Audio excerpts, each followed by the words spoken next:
for the weak the best.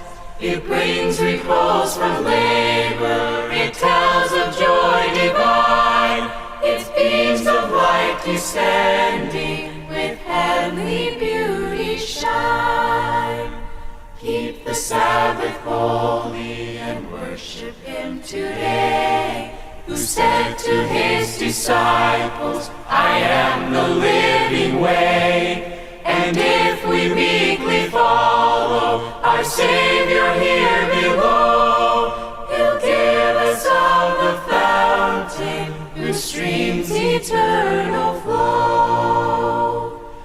Day of sacred pleasure, its golden hours we'll spend in thankful hymns to Jesus, the children's dearest friend. O gentle, loving Savior, how good and kind Thou art! How precious is Thy promise to dwell in every heart. Welcome, welcome, ever welcome, blessed Sabbath day. Welcome, welcome, ever welcome, blessed Sabbath day.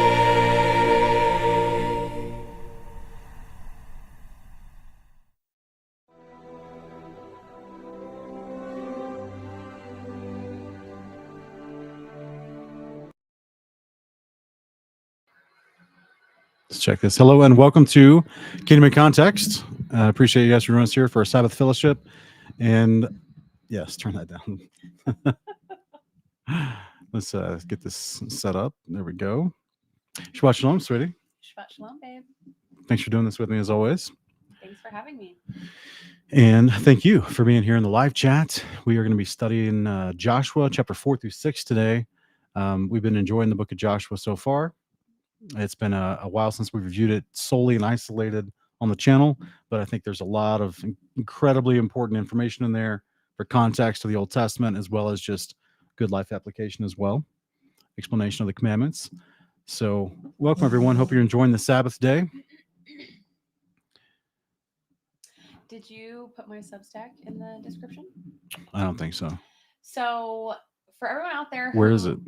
I'll send you a link. For everyone out there who is not on Facebook, but isn't opposed to other platforms, some of my Facebook friends have talked me into joining Substack because apparently it's more of there's less censorship, there's less of an issue with algorithms, and it's a platform designed for writers.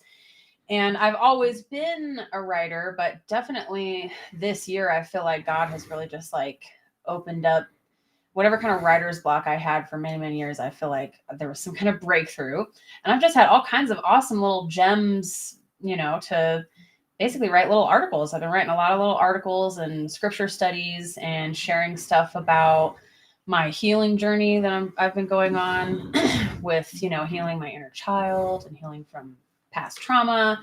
And so people were asking me to do a Substack with all of those writings because they like the platform better. It's easier to find the content. So Sean's gonna start putting my Substack link in the description with all the other links that he has in there for anyone who would like to subscribe to my Substack, because you will actually get an email every time I upload something, every time I upload an article on Substack. So, and I'll be uploading all the stuff that I've been putting on Facebook, all my morning thoughts and my morning studies and stuff that people have really been enjoying. I'll be gradually uploading just copy and pasting them all into my Substack. So if you haven't been on Facebook, but you'd like to see a lot of the stuff that I really feel like God's been helping me write, you'll be able to see all that stuff on my Substack over the next few months as I add it all. So. Okay. Yeah, it seems like an interesting platform, kind of like Facebook, but no censorship. And the algorithm is chronological. You're not immediately removed from the algorithm just because you may have a keyword. Right. So you might actually see posts from people you care about. Someone saying your mic is low. Yeah. I'm sorry. It's because it's off. Oh, whoops. Mic check. Check it out now. How's that sound, guys? Did you hear everything I said about my Substack? Hopefully I was talking loud enough. Anyways, it's a really neat platform. For anyone out there who is a writer, you might want to consider it because it also has like actual paid subscription options if people want to support your work. So for some people out there, it could become a viable like side income, for any stay-at-home moms out there maybe who, I spend a lot of time, writing my little articles and putting these things together. And I've already had people, offer to support that work just out of, kindness. I don't want to put anything behind a paywall myself. Like everything I want on there is just for everyone to come and read, but people can support your actual writing. So it's pretty cool. I just heard about it this year and I just wasn't really interested in it until someone recommended me going on there for writing purposes. I didn't realize like how much of a writer's platform it is. So yeah, check it out. Joseph, thank you so much for the super chat. He says, Shalom, I want you guys know I truly appreciate and reviews of the minister videos and the like. They've helped me very much. Love you guys. Thank you. Glad you're enjoying it. They're not getting as much interaction as our other videos on the channel. Yeah. I know it's kind of a different, a little bit different of a focus than just going into the Bible exclusively because we're relating the Bible to these world current events, that are happening in our culture. But there are a lot of young men and women out there that are appreciating it. So let's appreciate you, bro. Thank you so much for the generosity. Okay. All right. Let us dive into Joshua. What did we do? 3 chapters last week? We're in chapter 4. Try to do 3 a week, right?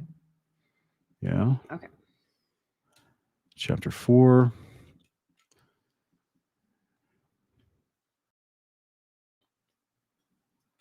Let me get it set up.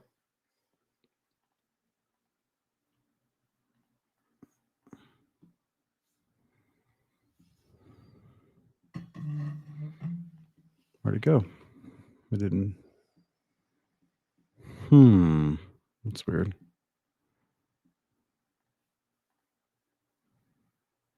There it is. Okay. We're doing chapter 4. Come on. There we go. All right. Chapter 4, verse 1. When the nation had finished. Oh, that's right. I forgot. Hang on, guys. That's going to be super annoying. Let me do this under Brave.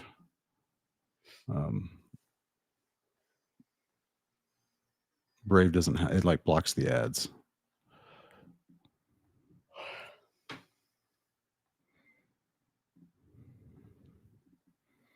All right, let's try this again.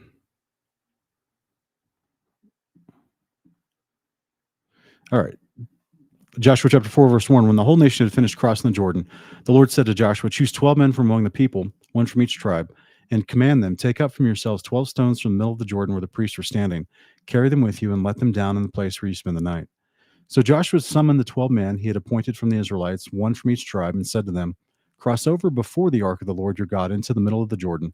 Each of you is to take a stone upon his shoulder, according to the number of the tribes of Israel, to serve as a sign among you. In the future, when your children ask, what do these stones mean to you? You're to tell them, the waters of the Jordan were cut off before the ark of the covenant of the Lord. When it has crossed the Jordan, the waters were cut off. Therefore, these stones will be a memorial to the Israelites forever. Thus, the Israelites did as Joshua had commanded them. They took up 12 stones from the middle of the Jordan, one from each tribe of Israel, just as the Lord had told Joshua, and they carried them to the camp, where they set them down. Joshua also set up 12 stones in the middle of the Jordan, in the place where the priests who carried the ark of the covenant stood, and the stones are there to this. Now, the priests who carried the ark remained standing in the middle of the Jordan until the people had completed everything the Lord had commanded Joshua to tell them, just as Moses had directed Joshua. The people hurried across, and after everyone had finished crossing, the priests with the ark of the Lord crossed on the side of the people. The Reubenites, the Gadites, and the half-tribe of Manasseh crossed over before the Israelites, armed for battle as Moses has instructed them. About 40,000 troops armed for battle crossed over before the Lord into the plains of Jericho. Now, on that day, the Lord exalted Joshua in the sight of all the Israel. They revered him all the days of his life, just as they had revered Moses. Then the Lord said to Joshua, command the priests who carry the ark of the testimony to come up from the Jordan. So Joshua commanded the priests, come up from the Jordan. When the priests carrying the ark of the covenant of the Lord came up out of the Jordan, their feet touched the dry land. The waters of the Jordan returned to their course and overflowed all the banks as before. On the 10th day of the first month, the people went up from Jordan and camped at Gilgal on the eastern side of Jericho. And there at Gilgal, Joshua set up 12 stones they had taken from the Jordan. Then Joshua said to the Israelites, in the future, when your children ask their fathers, what is the meaning of these stones? You are to tell them, Israel crossed the Jordan on dry ground. For the Lord your God dried up the waters of the Jordan before you until you had crossed over, just as he did to the Red Sea, when he dried up before us until we had crossed over. He did this so that all the peoples of the earth may know that the hand of the Lord is mighty, and so that you may always fear the Lord your God. All right, so we've All got right. our OG rock hounding trip here. Yeah. Get some That's what river I think stones. of when I read this chapter.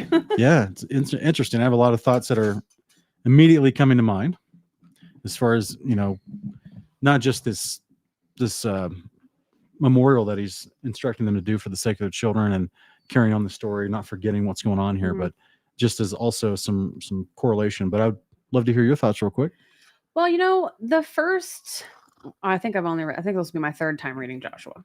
So the first 2 times reading Joshua, it didn't really dawn on me. Why would he have them pick up stones out of the river and go place them somewhere? But that is a witness of those waters splitting, because otherwise you'd never be able to go just collect 12 stones. I'm assuming it's a deep enough area. I don't know. The Jordan That's a is a good deep question. river, isn't it? I don't thought know. the Jordan was a deep, wide river. Let us know, guys. Yeah. I And thought they didn't have scuba suits back then. I'm picturing a very deep, wide river, and so it's not a place that you would just go collect rocks from randomly. So to be able to pull large stones, they have to be big enough to be carried on the shoulder, from the center of where's that priest standing? That priest is standing right in the center. Yeah. So it's like the center is like the deepest part of the river. And they're grabbing stones from that part of the river and then setting them on land as a memorial. So for me, that just sunk in this time reading it. Like, oh, that would be why. It's not just some random.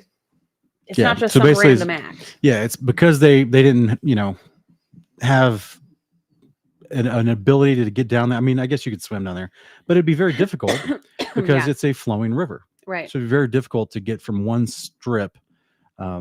Now, people are saying today Jordan is barely a river, but we don't. But from the description here in Joshua 3 and 4, this was an incredibly large body of water at this time. And this is during the season where it's overflowing its banks. Yeah. Yeah. To the point where once the water was stopped, like we read last week, it was backing itself all the way up to a city along the bank of the river called Adam, a city that was approximately 25 miles to the north. Right. So that's a massive wall of water miraculously standing up. This is like the Red Sea splitting, junior. Yeah.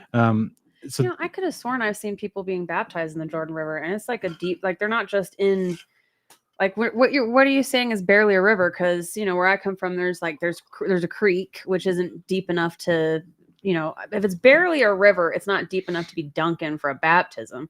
So I'm just wondering, I guess, what it looked like then, what it looks like now. Because I thought even now people could at least be dunked in it.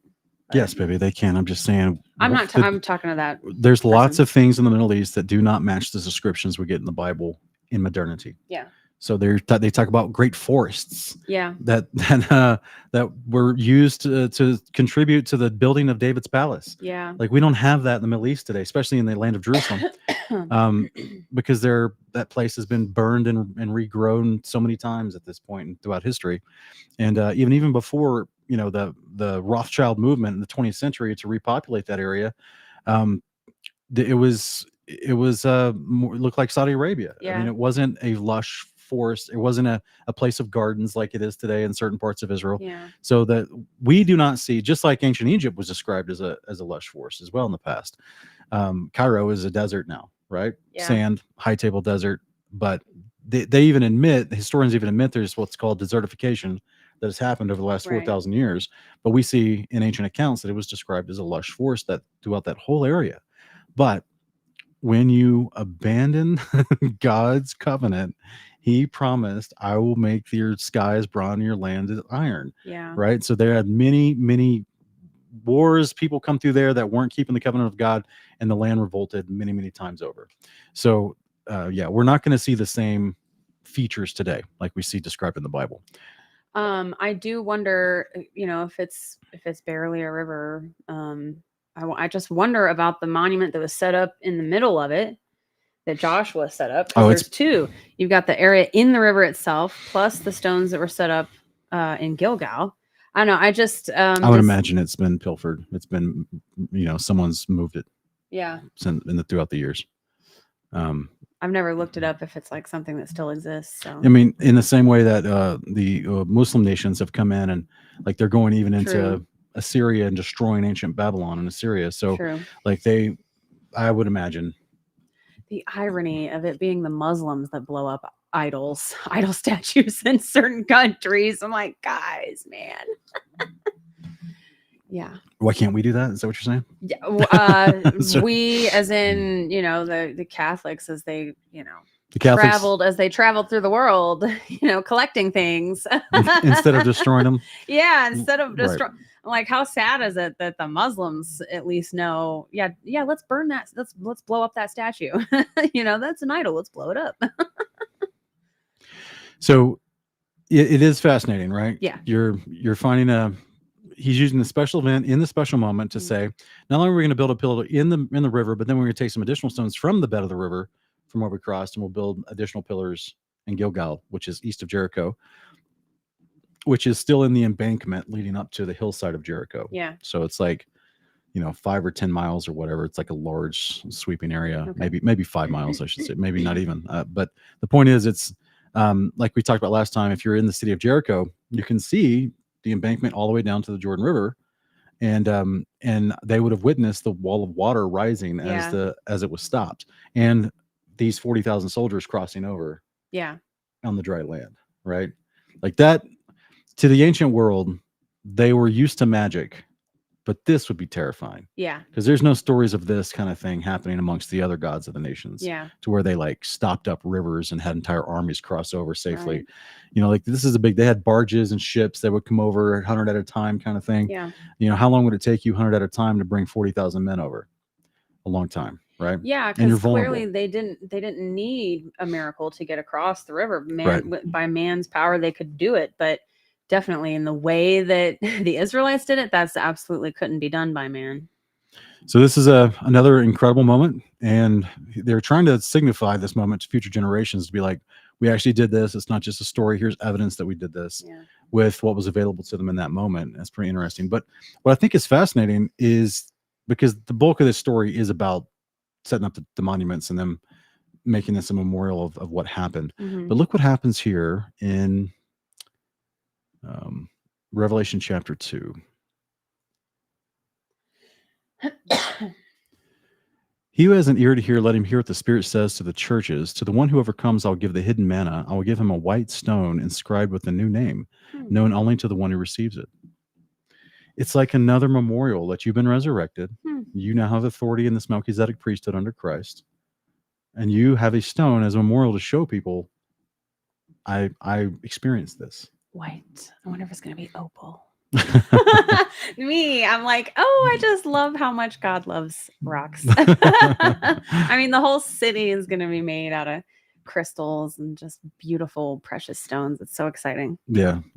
So interesting, signifying the resurrection, signifying you've overcome, signifying that you're a part of this new authority and this Melchizedek priesthood under Christ. He signifies this with the memorial stone as well. That is awesome. Isn't that cool? I never caught that, babe. Yeah. So it seems as if the Father's like, I'm going to use some of the simplest things that he's put. Well, we call it simple. We think rocks are simple, but he's going to use rocks in order to signify things, which is fascinating. Yeah. And then, of course, he calls people, living stones and, that kind of thing. So it's interesting. The Father loves every part of his creation, including rocks, which some people don't realize. They think, it's boring. They take them for granted. They want to dig them up and throw them out of their yard. You know what I'm saying? But you're like, if you understood the interior makeup of rocks and what it requires and how just amazing. Yeah. It's really wild. I didn't understand and appreciate all this until I met my beautiful wife. who's a rock hound. And then I started to learn more about different types of rocks and realize, oh my goodness, this is an incredible part of creation Yeah. that people just take for granted, don't think about. They just walk over them, build houses, foundations with them, and don't even think twice. Or you have the opposite, the polar opposite, where someone may, a lot of Christians, they don't have to come out of New Age to have this attitude, but even some Christians who come out of the New Age get overly superstitious and paranoid about rocks, crystals specifically, and think that just possessing them and having them around is some kind of like open portal. And then it's like, well, what do the people like that think when they read something like this? I mean, because if they weren't reading this in the Bible, if they were reading some other group of people, picking up stones and setting them somewhere to, make them a monument of something, I think a lot of those people would call that witchcraft or like be suspicious of it or be like, why are they doing that? But if you really, once you notice just how much Yahweh is actually using precious stones seemingly in his priestly work with his people, like there's some kind of physics there that I don't think we can quite grasp or understand with however he was communicating to them back then. And the ancients built megalithic structures with stone. Yes. Yeah. So it's interesting. It says in this verse here in verse 5 in front of us on screen that they took a stone up on their shoulder. That's not a small stone. Yeah, exactly. And then I think to myself, all right, well, the Father knew these stones were here. He placed these stones here. Yeah. Probably in advance for this moment. Yeah, I don't see why that's out of the realm of possibility. And then wild. And were these here before the flood, or were these here intentionally settled after the flood? Right. Awaiting for this moment. Hey, thank you so much, Sam. I appreciate the super chat and the blessing. Thank you, bro. Bless you for your, I can't tell from that picture, brother or sister. I'm pretty sure Sam is being used for a man here, but thank you so much for the super chat. Thank you. Appreciate that donation and generosity. So that's chapter 4. Anything else in this chapter that you wanted to look or talk about? Nope. It just got all my rockhound nerdiness Yeah. going. We're getting ready, guys, to go up for a dig. It's been 3 years it's been a since while. the last time we got to go up and dig, and I'm like antsy. But organizing the babysitter it's like a whole day we need her here because it's 2 hours to drive to the base of the spot, then it's like an hour to hike up. It's a big long trip, but I'm like so excited. It'll be probably our only trip this year, but our first in 3 years. So I'm looking forward to it. Pray against the rain for me, please. There's rain in the forecast on the Monday we're trying to go, like the whole day. And anyone who knows about hiking in the mountains knows that's just not safe to hike in that kind of rain. So pray against those clouds with me, guys. I want to go on my hike and my dig. Okay, we can move on. You all right? Yeah, Okay. I got that out of my system. All right, guys. Pray for her. She's very concerned. Thank you. She's been waiting a long time. I have. All right. Verse 1, chapter 5. When all the Amorite kings, the west of the Jordan, all the Canaanite kings along the coast heard how the Lord had dried up the waters of the Jordan before the Israelites until they had crossed over, their hearts melted and their spirits failed for the fear of the Israelites. At that time, the Lord said to Joshua, make flint knives and circumcise the sons of Israel once again. So Joshua made flint knives and circumcised the sons of Israel at Gibeath Haralot. Now, this is why Joshua circumcised them. All those who came out of Egypt, all the men of war who died on the journey in the wilderness after they had left Egypt. Though all had come out were circumcised, none of those born in the wilderness on the journey from Egypt had been circumcised. For the Israelites had wandered in the wilderness 40 years until all the nations, men of war who had come out of Egypt had died, since they did not obey the Lord. So the Lord vowed never to let them see the land he had sworn to their fathers to give us, a land flowing with milk and honey. And he raised up their sons in their place, and these were the ones Joshua circumcised. Until this time they were still uncircumcised, since they had not been circumcised along the way. And after all the nation had been circumcised, they stayed there in the camp until they were healed. Then the Lord said to Joshua, today I've rolled away the reproach of Egypt from you. So that place has been called Gilgal to this day.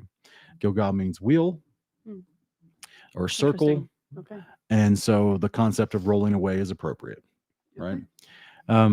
On the evening of the 14th day of the month, while the Israelites were camped at Gilgal on the plains of Jericho, they kept the Passover.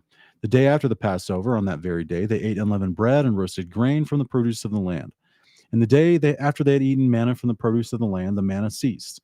There was no more manna for the Israelites. So that year they began to eat the crops of the land of Canaan. Now when Joshua was near Jericho, he looked up and saw a man standing in front of him with a drawn sword in his hand. Joshua approached him and asked, "Are you for us or for our enemies?" "Neither," he replied. "I've come now as commander of the Lord's army." Then Joshua fell face down in reverence, and he asked, "What does my Lord have to say to his servant?" The commander of the Lord's army replied, take off your sandals, for the place where you are standing is holy." And Joshua did so. What didn't we read that the Septuagint Yes. read really differently here? Yes, it did. Because It weren't we did. like, wait, how were they? It did. I just want to, before we get into that, I'll make a comment here on 1 verse 1. For the Amorite kings, which was be the kings of Jericho, the Canaanite kings along the coast. So from the Jordan to the Mediterranean Sea, right? From the river to the sea, they're melting with fear because that word spreads quickly. Yeah. The Israelites, whom we talked about last time, they already anticipated them returning. Yeah. We just saw their God stop the Jordan River up 25 miles and up. they would have already, and that's on top of, Yeah. they've already heard about Jericho. They've Yeah. already heard about everything that happened in Egypt. They heard about Og and Sihon, as Yeah. Rahab talked about, and they were already melting with fear because of that. Mm-hmm. And they're continuing to see the God of Israel do wonders on their behalf, taking them to directly and to encounter them. Just leave, bro. Leave. Like this, Yahweh even gave you hornets a year Yeah. ahead of time to help you leave. Like Yahweh's like, I'm going to drive a lot of them out the hornets, but the ones that are not driven out. So just take that for what it is, guys. Exodus 23 is still in play. That they were already been first round of the Father trying to gently drive them out with the hornets, right? But they're not getting the point. So that means who's here now? These are the stalwarts. These are the stubborn. These are the ones who are, saying in their hearts and minds, we will not give this land back to Abraham's descendants or to Shem's descendants. We will not. In fact, who knows what, at this point in the game, who knows what rhetoric they're telling each other as kings to be like, oh, our gods will protect us in this land. We serve the gods of this land, right? But meanwhile, it's the Father's land. Right. And it's an abomination that they're serving false gods in this land. Right. And that they're trafficking children, and that they're doing human sacrifice, and that they're engaging in all the things in Leviticus 18 through 20. It's an abomination what they're doing in this land. And as we see back into Genesis, as promised at Abraham, at this point, the sin of the Amorites is full. Whereas in the days of Abraham, it was not yet full, right, as it says, right? But now it's full. Yeah. So it's the sinners, the fools are full of sin now. And they are refusing to leave, even though the Father has given them all these indications that they even know the prophecy. Plus, he's given them the hornets to help them evacuate. And he's given them a lot of time. So this is the part where I think it just gets glazed over. Absolutely. The atheists, the antagonists, the people that hate the Bible and the God, they'll be, how dare God bring the Israelites in to try to remove these people and these clans from their land? And you're like, for one, it wasn't their land. They stole it. Yep. If you want to talk about stolen land, right? Here's the first stolen land. Literally, right off the flood. Yes. This is the first stolen land. Immediately.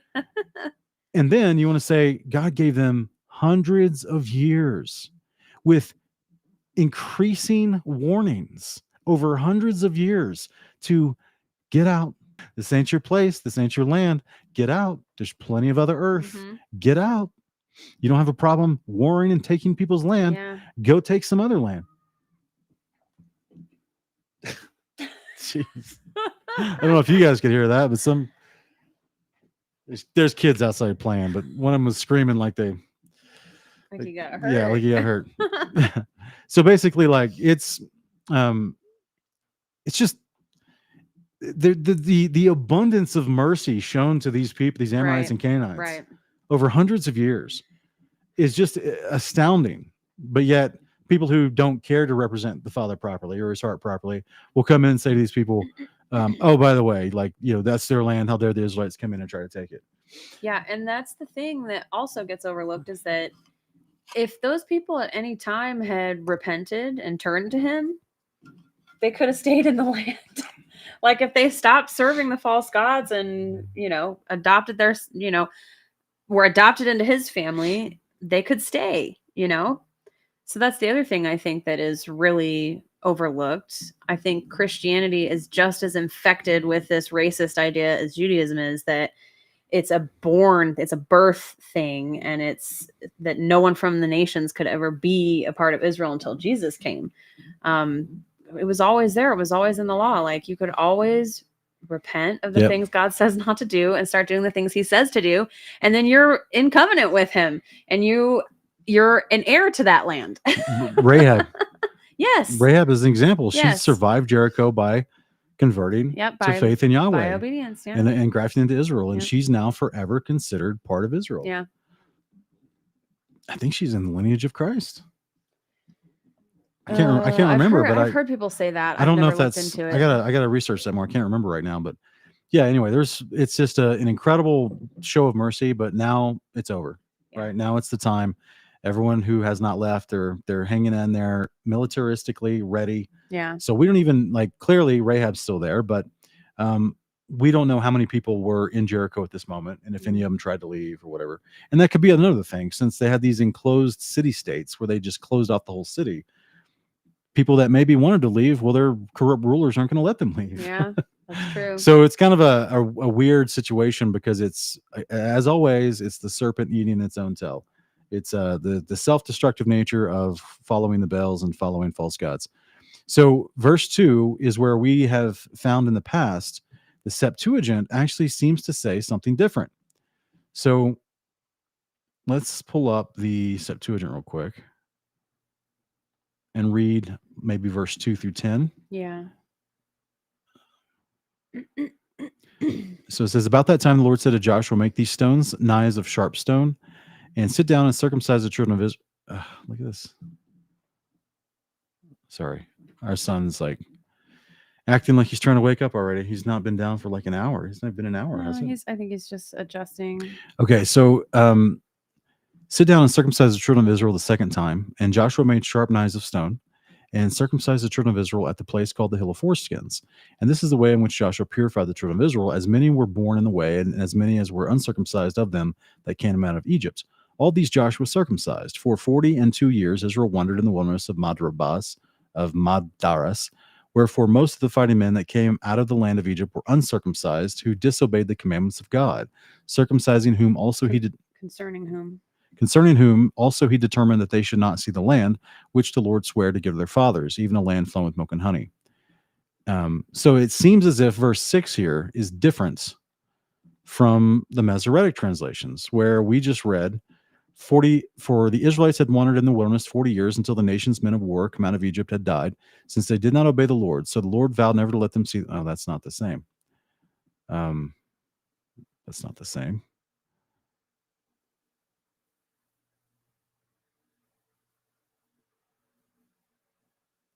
It sounds like it's distinguishing as the actual Egyptians who weren't circumcised, the Egyptians who came out with the Israelites that weren't circumcised. No, this is the fighting men. So let's go back to the Berean Standard real quick, and let's just read what we were just reading, verse 5 and 6. Though all those who come out of were circumcised, it says, though all who had come out were circumcised, none of those who's born in the wilderness on the way of Egypt have been circumcised.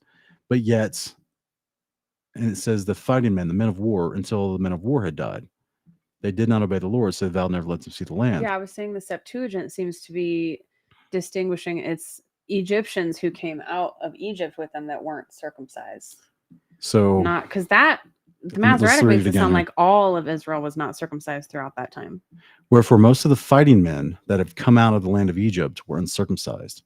So this is Israelites. Remember, all the fighting men of Egypt died in the Red Sea. So this is the fighting men who'd come out of the land of Egypt were uncircumcised, who disobeyed the commands of God. Okay. This line is not in the Masoretic. Okay. So it's not just simply the fighting men who died because they were disobedient in the wilderness, but it's also explaining that those particular fighting men never circumcised themselves when they came out. So this is kind of a big deal. Yeah. Because remember, they're supposed to eat the Passover when they came out. Right. So I guess what I'm trying to get at for everyone listening and watching, we get a little bit of extra detail here in the Septuagint that seems to imply, by the way, in case you wondered why there were so many rebellious men in the wilderness after they came out of the Exodus that kept having to be judged, some of them never even circumcised themselves to begin with. So they ate of the Passover wrongly. Then they come out with these bad attitudes and bad hearts, basically saying they never even did the outward sign to show that they want to be in covenant with Israel. They just were that means that these were Israelites that were uncircumcised already in Goshen, Yeah. who never decided to get circumcised, even though Moses explained to them, we're going to leave at midnight. We're going to have this meal. We're going to eat it once it turns nighttime, and then leave at midnight of the same night. Keep your shoes on, be ready to eat in haste. And oh, by the way, everyone who eats of this, you must be circumcised. And they didn't. So there was no checks, basically. There's no priest going around checking, is everyone circumcised before we eat this Right. Passover? They just apparently took them on good faith. But now we're learning that many of those men did not actually circumcise themselves. When the fighting men did not. This is seeming to what I'm seeing here. What do you think it's saying? I need to read the passage again. I'm getting lost in the translations, and I want to read the whole. So this on screen says the fighting men were uncircumcised. I want to read it.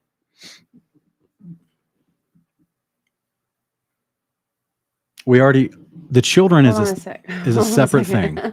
I'm talking to the live chat. The children is a separate thing.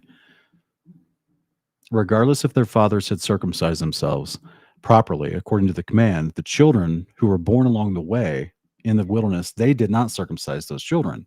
So that's a separate thing. See, I don't know what you were just reading on that last one, because isn't this? Go to this is verse the Breton 6. Septuagint. Go So to this verse is 6. saying, I was reading verse 6.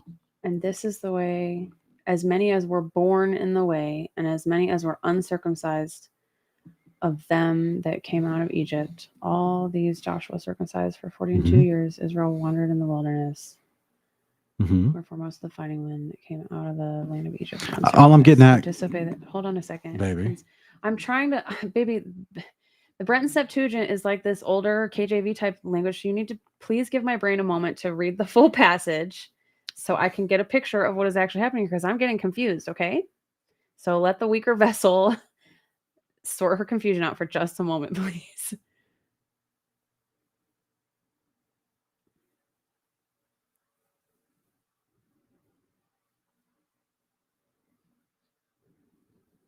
Okay, so these are the sons of the disobedient men being circumcised. It's not the disobedient men being circumcised. The disobedient men died in the wilderness. Okay. They're not alive right now.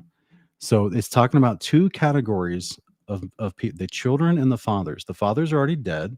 And it's the Septuagint is saying the fathers disobeyed God and did not circumcise themselves. I'm intrigued by the fact that he still brought them out under the blood of the doorposts. That's what I'm getting at, guys. The Father is ridiculously merciful here. They were supposed to come out under the blood, covered by the blood on the doorpost, doing the Passover. Angel passing over them, the death angel passes over because they're protected, because they're eating of the Passover. And then he also tells them anyone who eats of the Passover must be circumcised. Now we get an admission 40 years later that, oh, by the way, all those stubborn and rebellious fathers who died in the wilderness, by the way, they never circumcised themselves when they came out of the Passover. So, of course, their sons aren't going to be circumcised either. Yeah. So, yes, there's a double layer of disobedience. They didn't circumcise themselves. And when their children were born, they didn't circumcise their children on the 8th day. Yeah. Right. So Joshua's just taking care of some of these leftover details in the same way, like we see in Exodus chapter 4. When Moses is about to go into Egypt and Gershom's not circumcised. Right. And that's a detail that must be taken care of before Moses goes in and confronts Egypt. Yeah. So before Joshua goes in and confronts Jericho and all the Canaanite kings, this is a detail that has to be taken care of. So the point is, it seems to be very important to the Father that this is a detail that he does want taken care of. And those who called themselves that were disobedient, stubborn and obstinate in the wilderness and died, did not get to join Joshua in this generation with the children going in. It's telling us they never even circumcised themselves. Now we know the other ways they were disobedient to other commandments, because we get those stories through Exodus, Leviticus, Numbers, and Deuteronomy.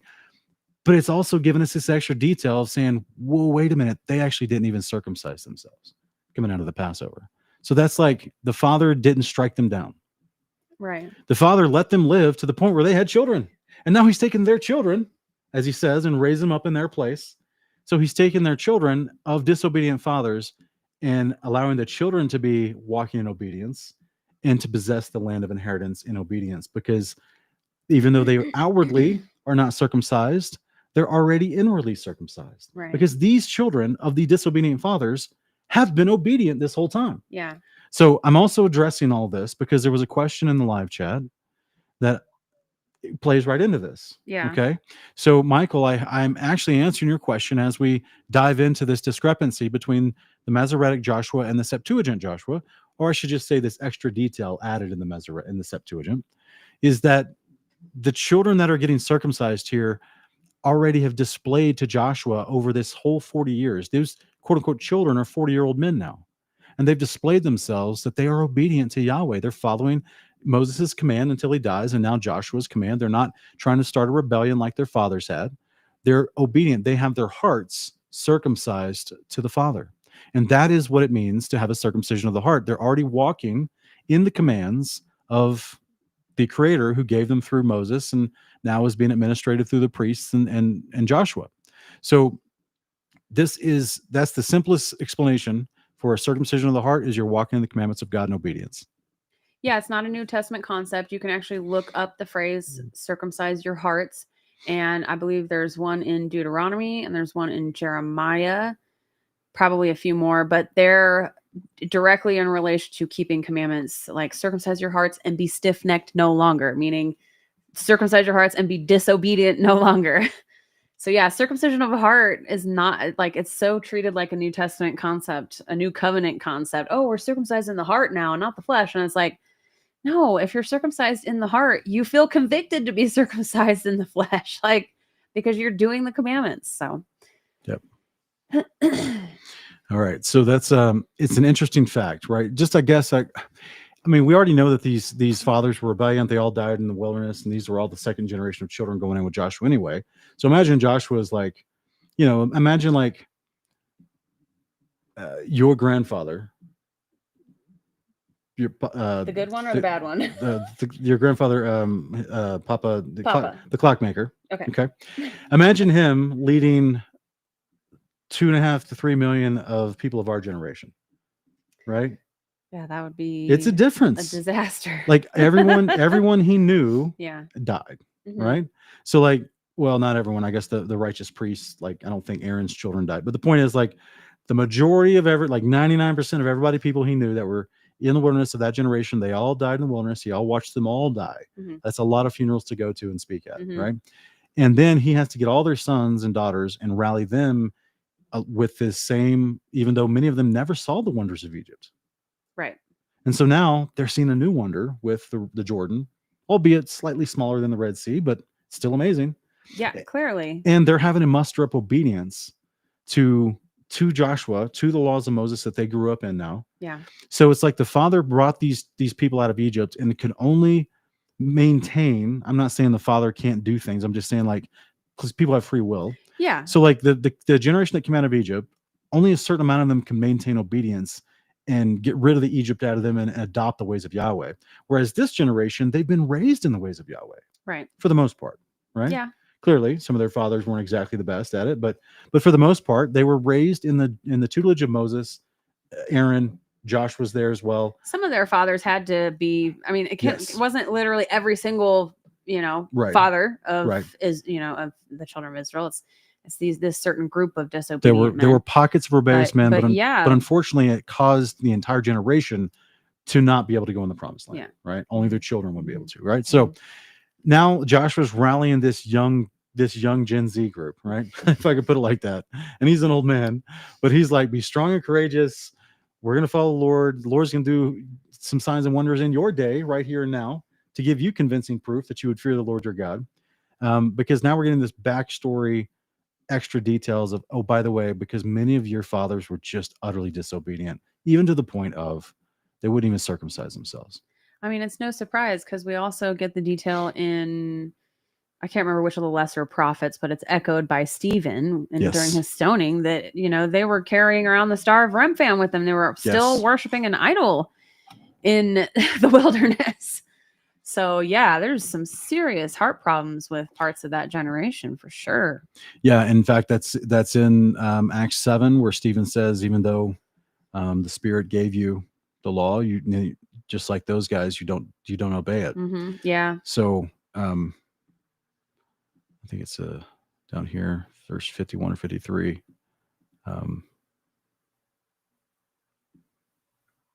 Because he's comparing the people of their day. They hear you saying it right in 51. You stiff-necked people with uncircumcised hearts and ears. You always resist the Holy Spirit, just as your fathers did. So there you go. There's another clear example of the direct uncircumcision of heart is resisting the Holy Spirit, as being disobedient to the Father. Yep. Yeah, it's the same, story, Old New Testament. It's the same stuff. So here we have in Joshua 5.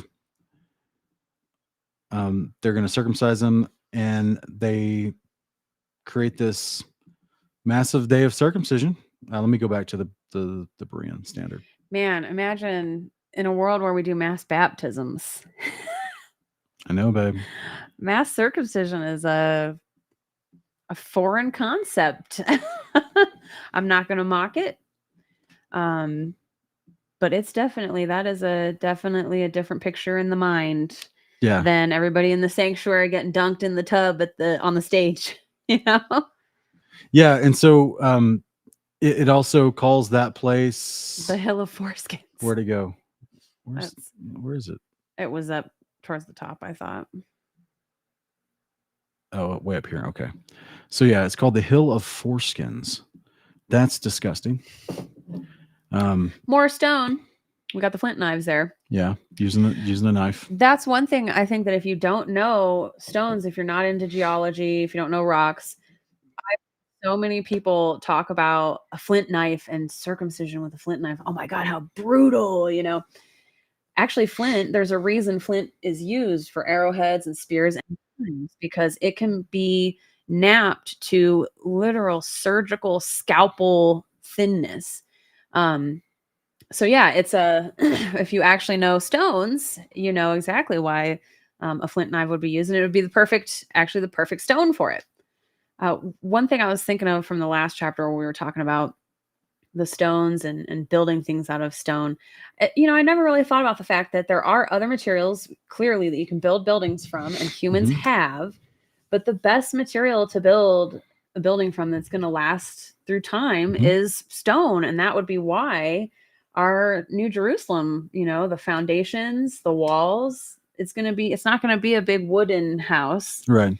It's not going to be a peat. It's going to be peat mud or whatever that stuff is called, a peat house. It's going to be long lasting. It's going to last eternity. That's right. Stone can last for eternity. So yeah, I never really thought about it being the ideal building material just in terms of longevity. Probably much harder to work with, obviously. But yeah, it's an interesting thought. And for anyone curious in the live chat, both of my sons are circumcised. Yes. Levi was circumcised on the 8th day. We had a Moyle come to travel to the house. He was a really nice guy, and it was an awesome experience. Yeah, it was great. So this is I'm just trying to help people understand the mindset of Joshua, I suppose, in this moment here. Yeah. And to Joshua's relief, I suppose, these people are like, you know what? Okay. Yeah. You can circumcise us. Yeah. These are 40-year-old men. Yeah. These are like, 40-year-old men are getting circumcised by the millions or by the hundreds of thousands. Like that is. Yeah. And that's minimum 40 years. I mean, some of them could have been 10, 11, 12 years old when they came out with their families. Who knows? Right. But so yeah, these are full grown men. Now, had the Jericho inhabitants known what was happening, would they try to attack? Isn't this after Jericho? No, they're standing there in the plains of Jericho. Oh, that's right. This is before Jericho. They're still camped, and Jericho's watching them from the hillside above. But because we haven't got. They haven't attacked Jericho yet. No, they didn't. Chapter 3 didn't end, or chapter 2 didn't end with her putting the scarlet. Not yet. Wow. We haven't gotten to Jericho, sweetie. They just crossed the river. Jericho's in fear because they watched the Jordan stop. Right. Okay. And build up for 25 miles. Okay. So they're so afraid they're not even attacking them while they're encamped, and all the men are circumcised and recovering for 3 days. Isn't that what Levi and Simeon, that was their exact strategy? Yes, with Shechem. Yeah. Attack them while they got circumcised. So this is where because the people of Jericho are so afraid, they're literally just holed up, hoping maybe they'll go around. Maybe they won't come up to us. Good luck with that, guys. So it's pretty amazing the mindset here of how the Father uses this moment with the Jordan being stopped up and then walking through the middle of it in order to intimidate the enemy forces to the point where they have the leisure to observe Passover Yeah. and to circumcise all these men and let them recover. They're like, let us have this nice big meal, Yeah. get our bellies all full Yeah. before we're ready to come start marching around your walls. Yeah, and it does it even say, it says on the evening of the 14th day of the month, which is Passover, but does it say exactly like when the Jordan was stopped up on what day? Because it doesn't to me, but like this could be a couple weeks is what I'm getting at. Yeah. Right?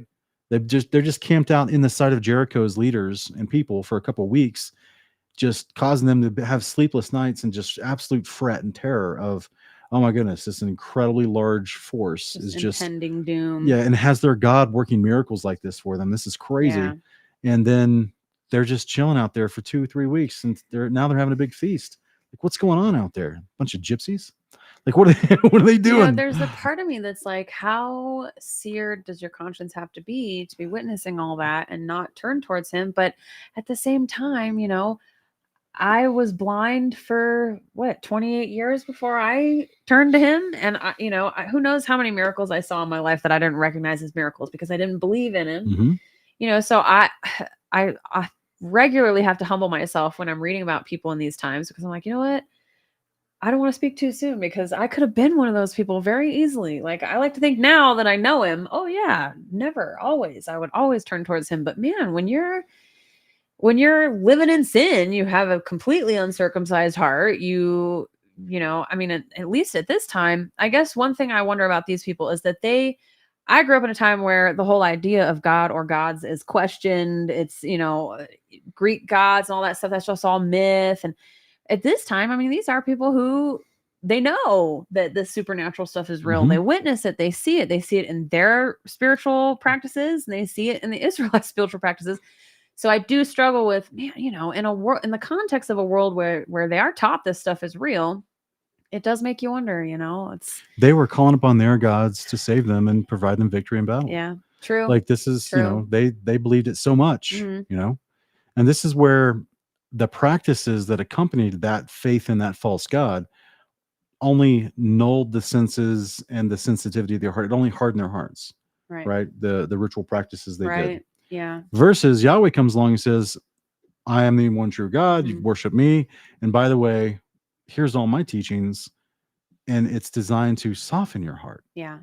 right? You don't Yeah. have to witness your child being killed in a big Molech oven. Right. You don't have to You don't have to deaden your senses you in your don't have marriage. to burn your children to me to Right. earn my favor. Yeah, like there's so many, all the commands of the scriptures that Yahweh, it says, these are my commandments, do these and you'll live, also provides for softening of the heart, circumcising your heart to him for further obedience. Whereas the ways of the nations hardens your heart. And then it's the continual chase of dopamine rushes, right?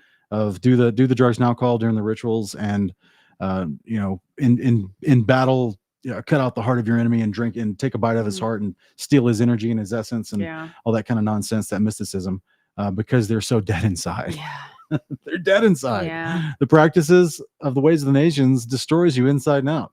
So yeah, this is why so many people in Hollywood that take part in all those rituals, they take photos and they just look dead inside. Yeah. You can see it. So it's a weird thing. So here we go. Chapter 13 and beyond, or verse 13 and beyond of this chapter, we see the commander of the army of the Lord show up to Joshua. A lot of people will love to say this must be Christ. I just want to remind everybody, lovingly, that Hebrews 1:1-2 directly tells us that the patriarchs of old were spoken to by the prophets, but only in these last days did he speak to us through this Son. That's Hebrews 1:1-2. It's very clear in many portions, in many ways. The Father spoke through his prophets in the ages long ago, but in these last days, he's spoken to us through his Son. So that means the Son was not speaking to Joshua in previously, only in these last days. Okay, so I put forward this is just an angel of the Lord. If it's the commander of the armies of the angel of the Lord, to me, it seems like that I believe that's the role we see given to Michael. Right. Michael. Okay. Michael, which is why even in Revelation, it's the prince over his people is called Michael. Right. Right. So he would be, I believe also in the book of Enoch, it refers to Michael as one of the archangels.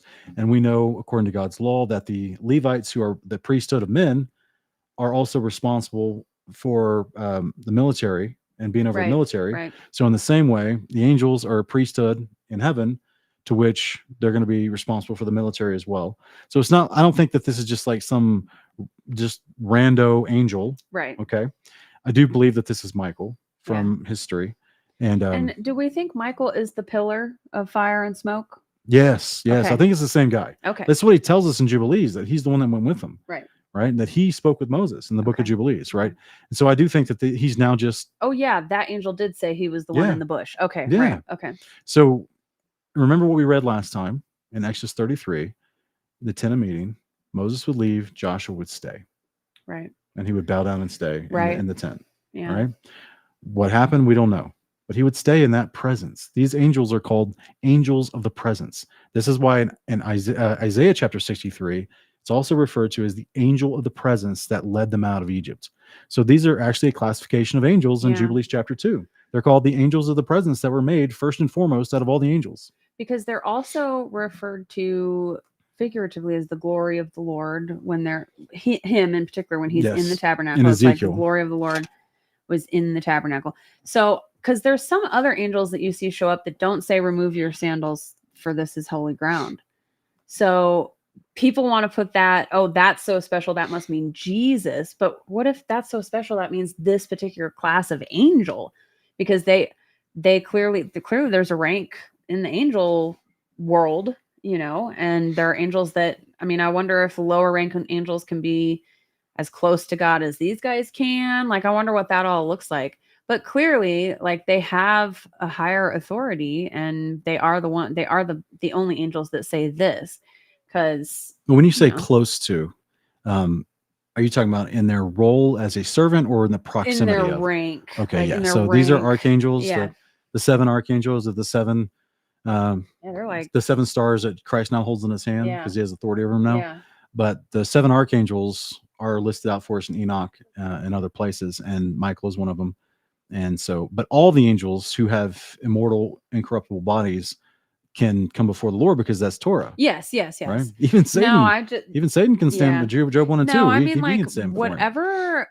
whatever kind of holiness that there is coming off of them, like Mhm. we see described in the temple in Ezekiel that talks about the priests needing to change their garments before they leave a certain Mhm. area so that holiness doesn't transmit to the people. That's what we're witnessing here. There's got to be something going on with this, you know, Yes, where that's there why is it's a the same different angel. level of the physics of holiness.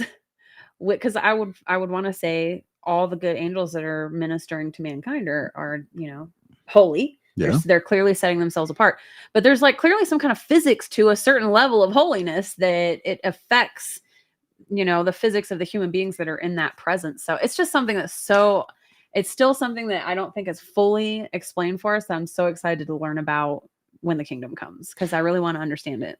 Yes. And this is what we've talked about in our Torah portions in the past. You guys can find those under playlists, both kingdom portions and Torah portion playlists on here on the channel.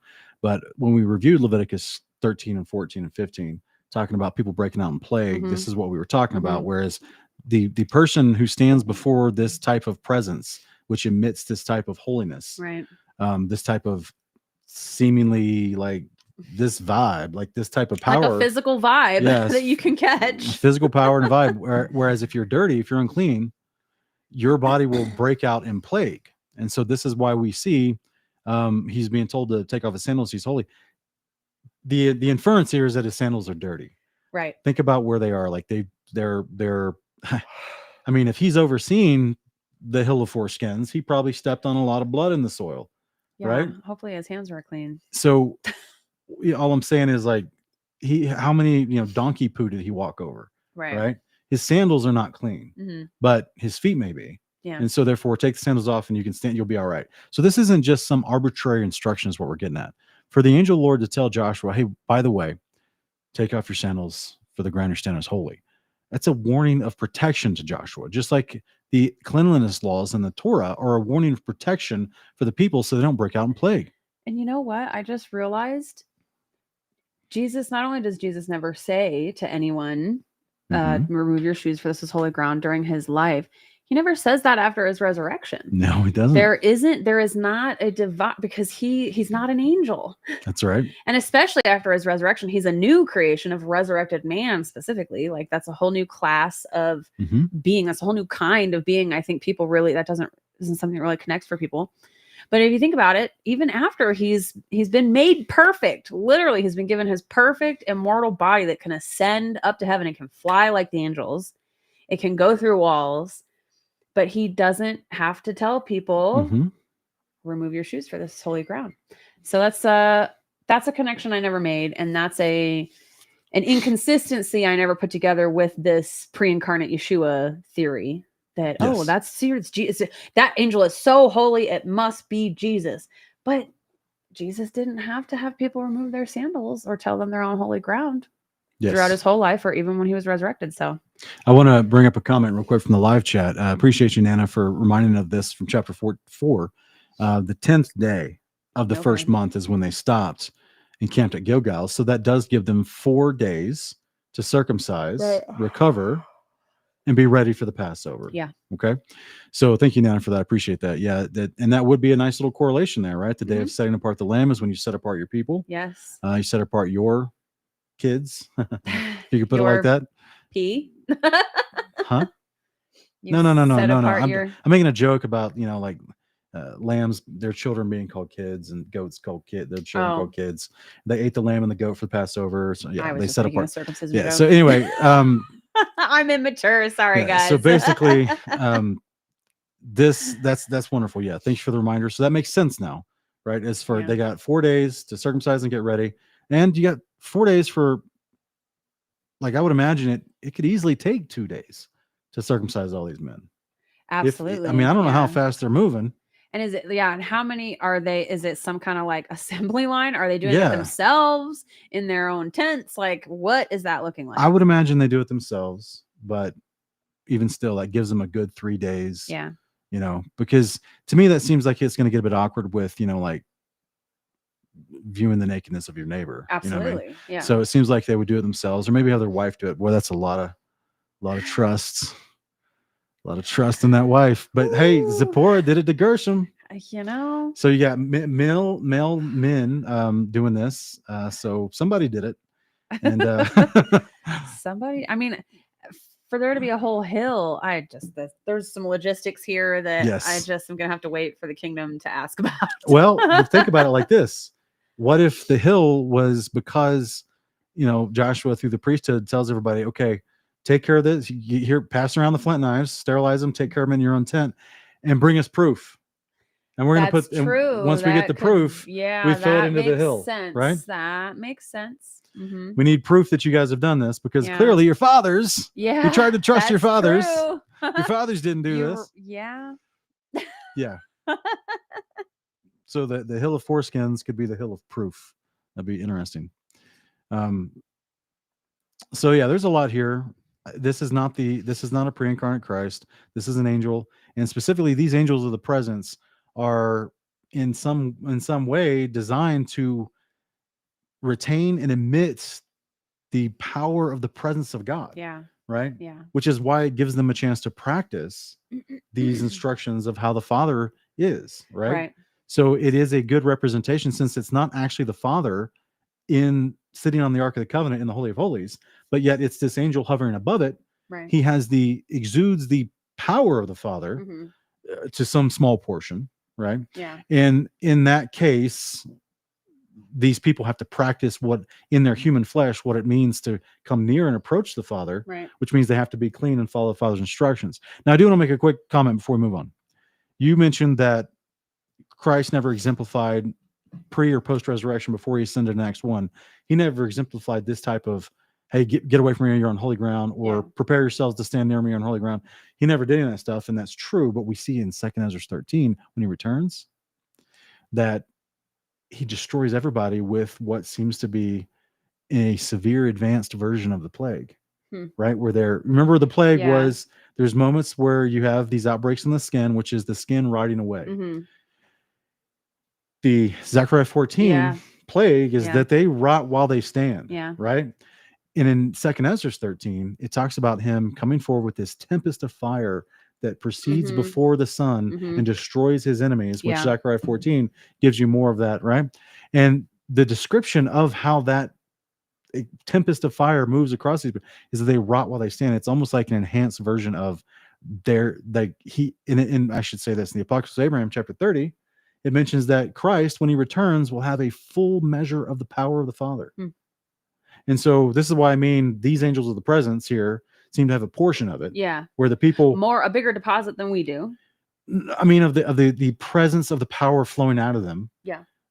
To where the people's reaction is they break out in plague to a very small degree, even to a small degree to where the priest has to go inspect. Remember? Right. Do you have something I need to inspect to see if it is breaking out in plague? Meaning you stepped forward to the tabernacle and clean at some point, and Yeah. now you're suffering the consequence. Now you Yeah. got to, quarantine yourself for 7 days and go through the like just 13, 14. But not with Christ when he returns, because he's got like the full measure of the Father's Yeah. power, and all the wicked trying to come against him are just utterly destroyed where It's they just like stand. a giant fly zapper. Yeah. Like I'm all sure. the wicked, unclean people who come into contact with that spirit of fire and spirit of burning are just going to be like, zip. Maybe I'm getting too detailed, but I'm just trying to give you guys an understanding of like what this encounter is, why, like we're tying a bunch of things in here to help you understand. So for all of you guys who are upset that we're not going over the Torah portions, guys, we're doing it right now. We're going over Yeah. the Torah portion right now with you to explain what we see, the how the Torah portion plays Mhm. out in the days of Joshua, right? Even in the days of the second coming of Christ. Yeah. So the unclean who step before a glorified Christ, who is exuding the full measure of the Father in one moment, they're just gonna just get burned up while they stand. Just like I mean, is this what happens with what are the two, the sons of Aaron that got burned with fire? It says Nadab and Abihu. fire came out Mhm. from the altar and Yeah. burned them. Yeah. Who's over the altar at the time? It was the angel of the Yeah. presence, right? Yeah. And they came forward. What we kind of like, not only with wrong incense for unclean smoke and fire, but we also kind of theorized it's possible that they were drunk Yeah. too, right? Because of the way Right. it's all described. Right. And then the way that there's a command for the priest not to drink. Immediately after that. Yeah, Yeah. like immediately after the Mhm. priest told you can't By drink. the way, don't drink before you come in here. Yeah. So it seems as if they showed up very much uncircumcised in heart, Mhm. very much disobeying the outward commands of the Father Yeah. to minister this incense. And they receive did their tongues and eyes brought before they fell to the ground, like in Zechariah 14? Or did were they just struck dead right fall there. over? Was it more like lightning? Or they just like that and zapped and then, or was it more of like an actual, they just started like dematerializing in fire? Just like grease spot on the floor. Yeah.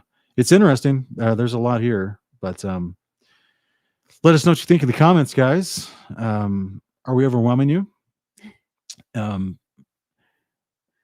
Do you guys understand what we're even saying?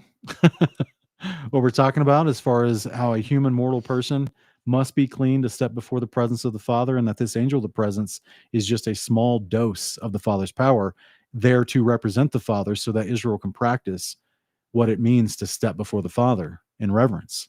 And so let us know, I guess. We can move on to chapter 6 if there's nothing else in this chapter, sweetie.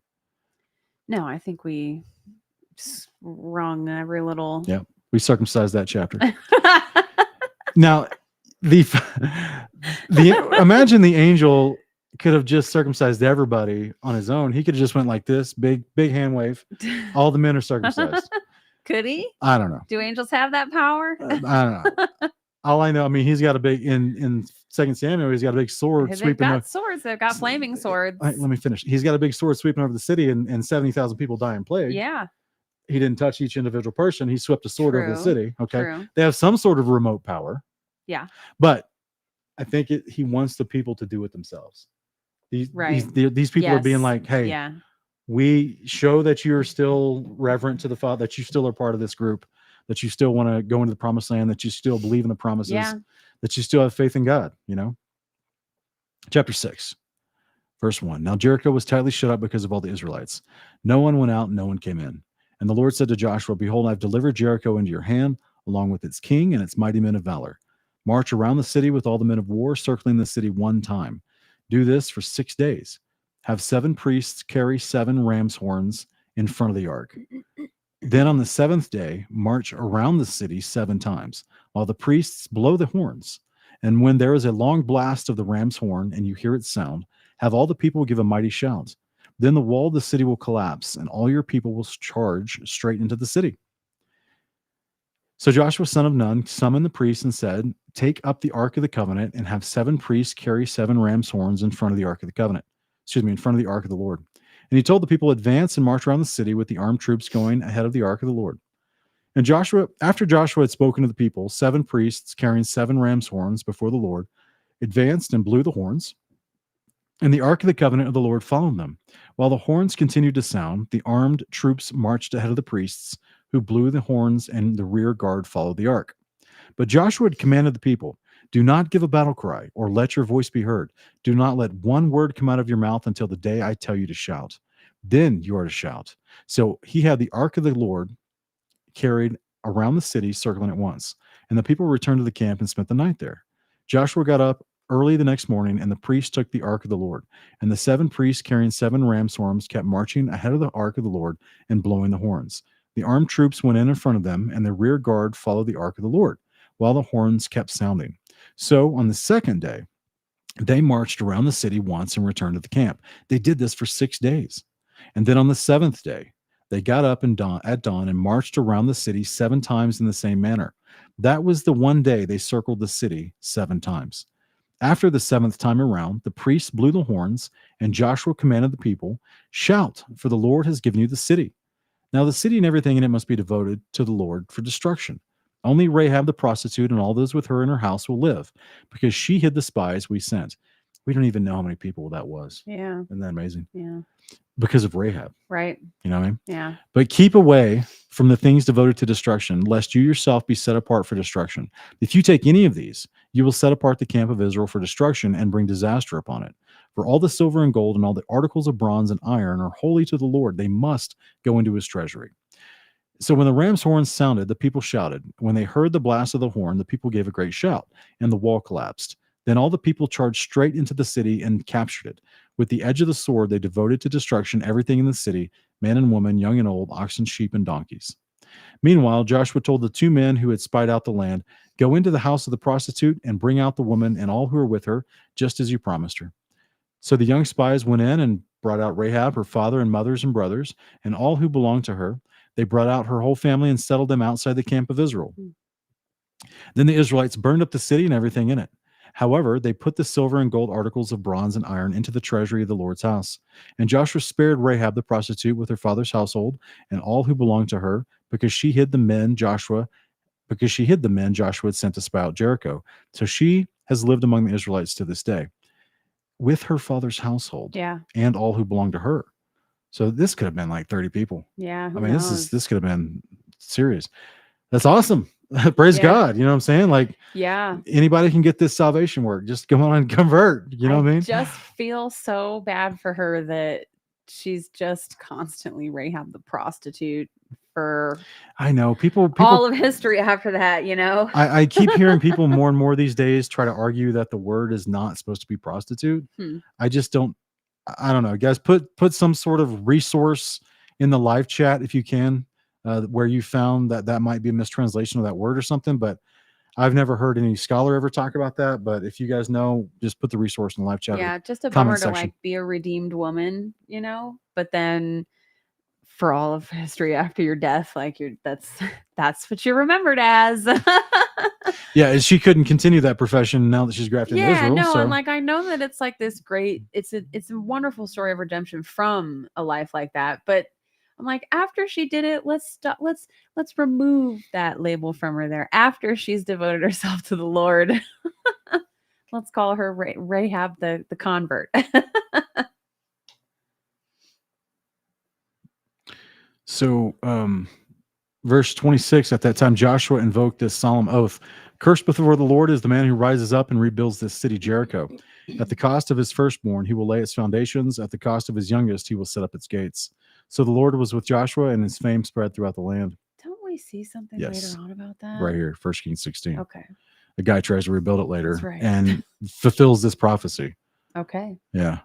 He loses his child because of it. Yeah. So there's a lot here. We clearly have the famous, take an entire week to do Mhm. this. Mhm. You have a lot of people claiming that this is some sort of proof text that Jubilees is not scripture, because they say, well, one of these 7 days would have had to been had to been a day of Sabbath, and so Right. therefore you're not supposed to go to war on the Sabbath. Did you see that someone dropped in the Septuagint that says they did it for 6 days? I see the verse. They compassed the city 6 times. They compassed the city 6 times from within a short distance and went back again into the camp.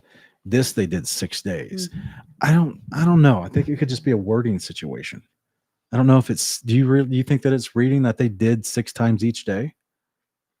No, I thought they did 7 times on one day. Why don't we pull up the Let's Septuagint just- and see? Because yeah. I thought it was saying for the 6 days leading up to it, they just did one Right. rotation, and then on the 7th day they did 7 rotations. So the easiest way to determine this is if the previous instruction was. Sorry, just give me 1 minute. If the previous instruction was once each day, Mm-hmm. because it goes over it in great depth. All right. Let the men proceed war. Joshua commanded people who yourself are coming, go out, meet the roundabout, and lodge there. On the second day, Joshua up to the priest, covenant on the 7 priests bearing 7 trumpets before the Lord. All right, the covenant on the rest of the multitude encompassed the city 6 times, and a short difference went back, and this is they did 6 days, and the 7th day they rose up. So does it say anywhere here? Oh, it says omitted texts. That's not. Let it go around and encompass the city. Let your men of war pass unarmed before the Lord. With the priest having 7 trumpets. They shall have shouted the walls. Omitted texts. What's that mean? Where's the omitted texts? Roundabout. To set the men of war roundabout. They shall sound with the trumpet. I think we're looking for verse 14. Yeah, we already read it. I'm just trying to see the previous verses for the context. Okay, I'm not. You're Remember- going so fast, I can't see the. You're Sorry. Sorry. I'm like, Sorry, baby. You're Sorry. mumbling, Hey, babe. hey. Just sorry. I'm just reading fast because I'm trying to find out if it says that, like in the Masoretic, it says multiple times, encompass once for each day until the 7th day, right? But I'm wondering if it's going to say that here, then it would help us better understand this statement in verse 14. Should we just read it from the top? I did, and it doesn't say. It has Okay. omitted I didn't read it from text. the top. That's what I kept mentioning. There's a place here it says omitted text, and I don't know if this is a part where it would have said something. I don't know, because I don't see anything in verses 1 through 13 that says let them go roundabout once for each day. It just says right here, charge the people to go around and encompass the city and let your men of war pass on before the Lord. It doesn't say how many times. I can't. I'm just going to trust you on that, because So- you're going so fast. I can't. I appreciate reading the chapter. to the person in live chat brought this up. I appreciate you bringing this up. I'm not sure if I would read that in this same way. Unfortunately, I would love to see whatever these omitted texts were to maybe give us some better context here. We understand that the Septuagint clearly has some different wording with things, but verse 14 says all the rest of the multitude compassed the city 6 times from within a short distance and went back again into the camp. This they did 6 days. But it does say on verse 15, Mhm. and on the 7th day they rose up early, Right. and so they did. So I guess maybe I'm not sure. So the discrepancy is, did they for the first 6 days go around the city once or 6 times each day? That's the discrepancy, because there's consistency with what they did on the 7th day. Yeah. So that's not in question. It's just about what they did in the first 6 days. So yeah, unfortunately, I still, after reading the previous context in 1 through 13, it's still hard for me to make out, but it's interesting. There's discrepancies between the two texts. This is why we always talk about this. So yeah, appreciate you pointing that out. Sorry, I didn't mean to hit that. So let's go back to the Masoretic real quick. We'll go. Yeah, that could have been saying one time each day for 6 days, because it kind of summed up the verse with Right. this they did Right. 6 days. So That's why I said it has it could have weird just wording. been, some really weird wording. But yeah, you were saying about Jubilees. all right, so the people bring up this text and say they did this 7 consecutive days. There's no break in between the days. So there had to been a Sabbath in there at some point. Okay. And in fact, we're not told from chapter 5 when he speaks with the angel of the presence, with the commander of the army of the Lord. Mhm. We're not told when that happens after Passover. So some people think that it's already been like unleavened bread has already taken place. Like it's after unleavened bread, you know? Yeah. Because I don't remember us being told, because there's, and then you go down through here and you have this encounter here. It says now when Joshua was near Jericho. It doesn't say how long after Passover, Yeah. right? And is Passover being used in the colloquial nature that includes unleavened bread? Right. You know what I'm saying? Yeah, because it's definitely interchangeable by the New Testament times. Right. So either way, 7 days have gone forward. And so the command in Jubilees chapter 50 is that on the Sabbath, you do not go to war. Okay.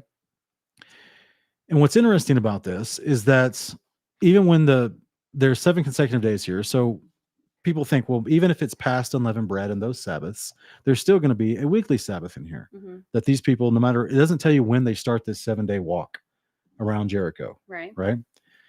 But regardless, you're going to run into a Sabbath. Mhm. Okay.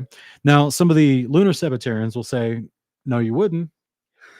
Is that when they admit that there's not No. always 6 days in between? Well, they do admit that, but they call them non-days. Okay. But they would say, no, you wouldn't if it was near the end of the month. But there's a non-day, Mhm. then there would have been, you could have fitted in between that's the Sabbath observances. convenient. Okay. But we don't find a lot of scriptural evidence for the lunar Sabbath in Scripture, guys. I apologize if you hold to that. We don't condemn you, but we just don't agree. We don't believe that that's what's commanded. But Jubilee says don't go to war on the Sabbath. Okay. Right. So is this a direct violation? Is God breaking his own command to not go to war on the Sabbath? I would say he's only breaking it if he's also breaking his own command when he commands the priests to work on Shabbat. Right. So you're saying there's a general instruction, but then there's other Torah instructions that supersede those other Yes. instructions Yes. for either special reasons or special occasions. Mhm. Now, some would even say like they actually didn't go to war; all they did was walk. That's true. That's true. But the other people would come back and say, but they were dressed for battle, so therefore they're going to war, right? But some would say, well, they didn't actually kill anybody. The city collapsed on everybody. Yeah. You know, they just went up on in, but then they had to By go the on time the they 7th go day. They in- had to go slay people. Yeah, like by the time they go in to do all Mhm. that, what time of day is it? Well, no. But even still, it's So all I'm saying is the 7th day was the day that they had to use the edge of the sword and kill the people that were remaining. but that day might not have been a Sabbath. Exactly. Yeah. Because we are not told when this started. Right. Right. Yeah, it doesn't say they started walking on the first day of the week. Right. It just says just tells you that they started walking. It just says they began this process, Yeah. and then on the 7th day of this 7-day process, that's when they devoted the people to destruction. But it doesn't say that this happened actually on a Sabbath day. Yeah. So the other days they didn't actually fight anybody. Nobody got killed. Yeah, so it's just an assumption for the anti-Jubilees people. Right. Okay. Right. And so yeah, it gets sticky, but at the same time, we have a precedent in Scripture where Yahweh can give a command, but then he will supersede that command from time to time, depending on circumstances. Yeah. And depending on what's going on, depending on the practicality of following this stuff out. Right. Right. But even if there is a command for them to start this process of 7 days of walking, and on the 7th day, they actually have to fight somebody, it doesn't say none of these chapters say what days of the week these were, as far as when this 7-day process happened. Right. And it definitely doesn't say that this 7th day where they actually kill people happened on a Sabbath. It doesn't say that. Yeah, because the Sabbath could have easily been one of the other days where they're literally just marching around the city playing music. Right. That's what I'm saying. They're literally they're playing music and Yeah. they're marching. They're not even saying anything. Yeah. They're not giving a battle cry. Yeah. Right. So to go out and walk around once, I mean, that would even fall inside of the rabbinic half-mile Sabbath walk. You know what I'm saying? Yeah. of the first century traditions. So like it's interesting. But this, I just want to address it because I'm sure people are wondering, like, how do we view that? What's going on there? Yeah. So yeah, there's a lot here. I agree with you. It's kind of, about Rahab. It could have easily called her the former prostitute. Yeah.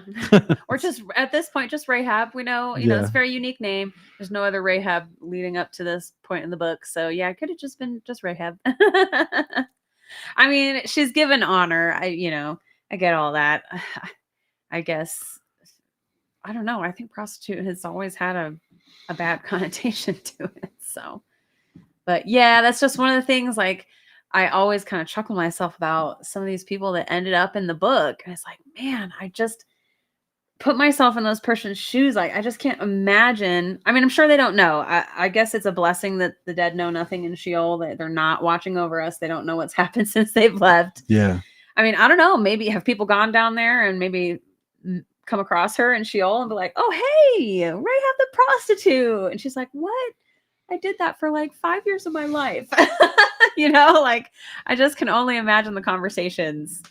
Bruno, Bella is not new. We've had her for a couple years now, but I mean, technically we adopted her from my mom. So she wasn't ours originally, like from a puppy, but she was my baby sister for years. And then now she's just my baby girl, my princess. She's my pretty little girl. Yes. She knows when I'm talking about her. So, yeah, I guess I don't have anything else to say about that chapter if you're ready for questions.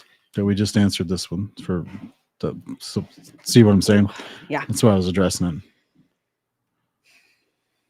Also, I'm assuming that there were times in Israel's history where they were literally just like at war for longer than a period of 6 days, right? I mean, did wars only ever last a few days in ancient Israel? Well, they did take days of rest from the war, which is kind of wild, because we see, like, in the days of when we read 1 Samuel and David, remember Goliath's out there taunting them for 40 days and nobody's fighting. That's true. I guess I am so programmed from modern warfare, where America has been in perpetual war for, like, technically, legally perpetual war for how long? So yeah, I guess I've kind of disconnected from how warfare used to be in the ancient world, where both sides would need to rest at a certain point and then come back to I mean, it's that close hand-to-hand combat is, like, so different from what we do on a mass scale now. So yeah, I guess it's just such a different thing to picture. Yeah, there's I can't remember. You guys put it in the live chat if you remember what I'm talking about, but I want to say in World War I, it was like an old custom to where, like, they would signal to each other, hey, we're going to take the day off. I'm pretty sure they did that for Christmas, like Christmas Day. It would be like a ceasefire on the battlefields. I'm pretty sure there were certain days that were recognized by both sides. All right, guys, put your questions in all caps, and we'll try to get to as many as possible before we have to go. Ken Gibbs is asking, did all the believers in the Old Testament have an indwelling of the Holy Spirit like those New Testament, or was it only dropped on certain people at certain times? I believe that all people have the deposit, because God works the same way with people, with discipleship and salvation and sanctification.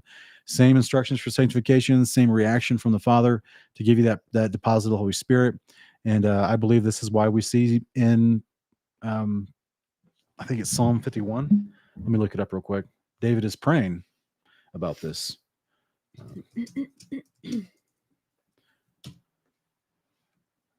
Psalm 51. David prays, cast me not away from your presence. Take not your Holy Spirit from me. That means he has it. And he's not praying, this isn't something he's praying about like in just a momentary moment, like, oh, I just got your Holy Spirit, yay. No, he's just saying, take not your Holy Spirit from me. Right. Because they all understood this. It does seem that something special and significant is happening with Jesus becoming our eternal high priest and ministering from the actual true sanctuary up in the heavenly tabernacle. It seems like there's some different dispersing of that spirit through Jesus now. I'm not sure exactly. I mean, we see clearly that there were people in the Old Testament who had the Spirit. And we see the Spirit being put on people and them prophesying under its influence and things like that. So clearly it was there. People had access to it, but there is something significant with Yeshua being the one who divvies that out, for lack of a better phrase, now under his eternal priesthood, having achieved all that. So Yeah. So also we see in Exodus 31, verses 1-3, the Lord said to Moses, "See, I have called by name Bezalel, son of Uri, the son of Hur, of the tribe of Judah, and I have filled him with the Spirit of God and with skill, ability, and knowledge and all kinds of craftsmanship to design artistic works in gold, silver, and bronze, to cut gemstones for settings, to carve wood, so that he may be a master of every craft." to cut gemstones for settings. So yeah, it's common. It is the way the Father works. It is how he this is, this son of Ur, tribe of Judah, this Bezalel or whatever his name was, literally constructing the gems that go in the breastplate for the priest. They're constructing these things for the house of God, and he says he's filled him with the Spirit of God, which flows out for all these wonderful gifts to help with the construction of the tabernacle. So it's the same from start to finish, guys. The Father's the same. He doesn't deal with one person separately. As far as like, if you're trying to walk in covenant with God, it's the same instructions. God deals with you the same, no matter what tribe, people group, or era of time that you come from. There, this concept of, oh, we're in the New Testament, so we have this new outpouring of the Spirit. That's dispensation mentality, right? That's the idea that God dealing with us in a different way than he dealt with people in the past. But we still are the same disciples, right? Until you get to the resurrection, we're all the same type of disciple. And then when you get to the resurrection, you just get a greater amount of the Spirit. It's like, you just have it in its fullness. Yeah, I don't know that we'll be telling people to remove their sandals or anything, but it's definitely going to be a lot more Spirit than we have now on this side of the resurrection. Okay. Looks like Cerulean Almonds is asking, if the kidneys, fat, and hindquarters are God's portions, is it wrong to eat them in the present day? What did ancient Hebrews do with those cuts when they didn't sacrifice the animal to God? I believe you're talking about either Leviticus chapter 1, but this is a concept for the ascent offering, for the burnt offering. So we see that the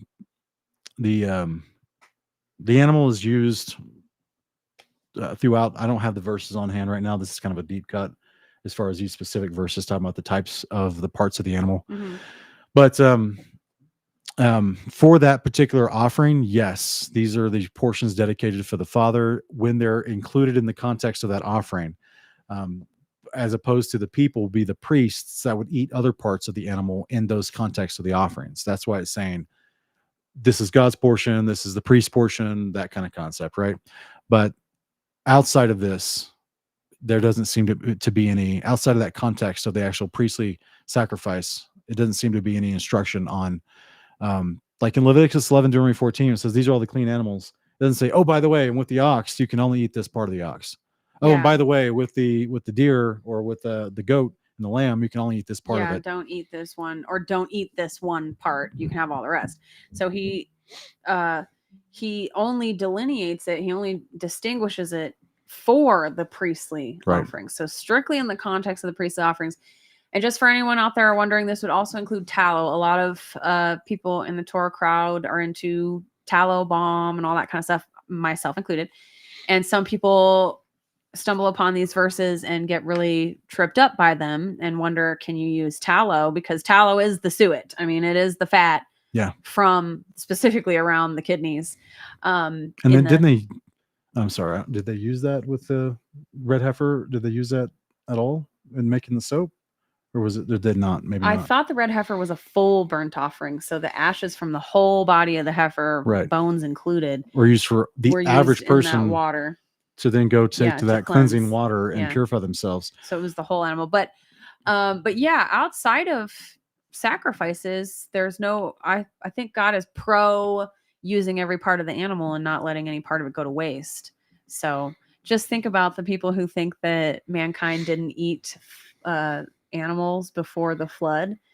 But people were giving sacrifices that whole time. Think about all the animals that would have just been literally wasted. Like what? They just threw their, just buried them, just let them rot, in some dump somewhere. Like it's wild to think that God would want his people to waste the life of an animal like that just for him to get a whiff of it while it's cooking. And then nobody eats it. I don't know. It's one of those areas where I think where there's silence in the scripture, instead of erring on the side of God being logical and consistent, people just want this inconsistency. They want this change, Karen, I don't know I can't remember who Rahab married, so I apologize. If you guys know of a verse that talks about that, you're welcome to drop in the live chat, but I can't remember that verse right now. The Way is asking, in Genesis 19:24, why does it say Yahweh rained fire from Yahweh out of heaven? This is a common turn of a phrase with the Hebrew writing where it kind of repeats itself at the end. So the Trinitarian argument, it's a famous Trinitarian argument. Yeah, we know it. The Trinitarian argument for the people, for the question, I'm going to go ahead and go through it real quick, sweetie. The argument is that Yahweh, as a pre-incarnate Christ, showed up as one of the three men that showed up to visit Abraham, of which they assume later that the two men that left and went down to Sodom and Gomorrah were angels, and the one that stayed back and talked with Abraham and did that bartering type of discussion, that was actually a pre-incarnate Christ representing himself as God speaking to Abraham. So even within their narrative, they would say, well, the angels who said we're about to rain down fire from heaven, then the Trinitarians say, well, see, it's Yahweh raining down fire from Yahweh out of heaven. And they'll say Yahweh was on the ground in Sodom and Gomorrah raining down judgment from Yahweh of them, because it's all one God, they share the name Yahweh. Yeah. They just conflate all this stuff when really it's just I can't remember the verses. I apologize, but I know that I've watched Dr. Dustin Smith from Unitarian Apologetics. He actually talks about this verse and gives other supplementary verses in the Old Testament where this type of speech is repeated, where it says, and Solomon blessed the house blessed by Solomon, right? And you're like, it just kind of repeats itself. And so that's what we're seeing here. All three, Christ was not a part of this. Again, Hebrews 1:1-2. Christ isn't showing up yet. These are angels. Two of the angels go down to Sodom and Gomorrah as conduits, as messengers. This is literally what angels are called, right? These messengers who are sent, as Hebrews 1:14, to those inheriting salvation, of which Lot was the person they were sent to go save, because they're going to bring fire and judgment down from heaven. Yes, it is a command given by the Father for this to be carried out. So, yes, it's saying two things. It's saying, who's the point of origination? Fire rained down from Yahweh out of heaven, point of origination. And then where's it from? From Yahweh out of heaven. So who's the person who sent the fire from heaven? And where's it coming from? From heaven. It's just kind of like expounding upon, it's coming from the Father. He's the one who's doing the judgment. And by the way, the sulfur and brimstone, the fire, is coming down from heaven, from Yahweh out of heaven. So it's not telling you that there's two different individuals here. There is no pre-incarnate Christ that's going by the name Yahweh in Sodom and Gomorrah, calling down fire from heaven from his Father Yahweh in heaven. That is not what this is saying. It's just elaborating on the origination of the judgment and the location from where the judgment is coming from, out of heaven. So it makes me so sad how, and I know it's unintentional. I don't think they realize they do it, but how this Trinitarian / oneness belief really just has the Father playing second fiddle to Yeshua. I mean, even to the point where the Father doesn't even get to have his own name anymore. Right. That's not his name. That's all three of their names. Yeshua has his own unique name when he comes to earth. Like and in heaven, he's still Yeshua. He's still got his name Yeshua, but he's also Yahweh. And Yahweh's not Yeshua, but Yeshua is Yahweh. Like, it's Trinitarians will say the Son is the Almighty now. It's just sad to me that, hey man, like, yes, Yeshua is our Savior, our Messiah, our elder brother, our high priest. He's our best friend, but he was sent to us by Yahweh, and Yahweh is our creator. Like, there's a what's it called? Chain of command. There's a chain of command here. And this whole stealing Yahweh's name, in my opinion. It robs Yahweh of his unique name, and it kind of robs Yeshua of his unique name, because then it's like, oh, well, he's not just Yeshua, he's also Yahweh. It's just, the whole thing just makes me so sad, especially because people don't even realize the disrespect that has been woven into the doctrine. However, unintentionally. I'm not saying who the people who built these doctrines over these centuries had some sort of deliberate disregard for the Father. I just think over time, man, they really let that vain philosophy just poison their understanding. Yeah, thank you, Jewel Junction. Here's just another small example, Proverbs 8:19. My fruit's better than gold, pure gold. My harvest surpasses choice silver. Mhm. So this is just like a type of Hebrew writing. Yeah. You know, I don't remember the technical name for it. We talked about that last One week, second. didn't we? Yeah, we'll get there. Okay. Be Good's asking about the command to travel 7 to X 1 through 12, which is what I joked about earlier. The Sabbath day journey. We don't see this as a command in Scripture. I do believe this was a rabbinic command. That was part of their language at the time. By that time, that just became a unit of measurement for Right, them. So we have to remember the time that, and the author of that book was speaking from that Jewish mindset, and that's how they talked at that time. Right. You know? So this would be comparable to Acts chapter 10, where Peter is talking to Cornelius, and he says, "You know that it's against the law that I should have dinner with you," which is not in the law and the prophets. It's actually in the Mishnah under a specific rule called set table, which was an idea that you couldn't, even if they were a convert to the God of Israel, a bloodborne Israelite was not allowed to even go have dinner with them, because they still may be having some inklings of idolatry in their hearts, and they may sway you into idolatry because they're not fully converted yet. So like, it was a horrible law that Peter's calling a law, but it's not a law from God. It was a rabbinic law of the day, which this was as well. Think about it like how, I don't know if it's still a popular phrase, but it was when I was growing up, a New York minute, referring to a specific place and the pace of time in that place, a faster paced area, so people will say a New York minute. That's a similar turn of phrase to a Sabbath day's journey. So Stock, if you have a chance, go check out last week where we covered Joshua 1 through 3. We go into great depth in conversation about Rahab lying. Yeah. So for the sake of time and other people's questions, we won't take that one today, but I appreciate it. We addressed all this in last week's video.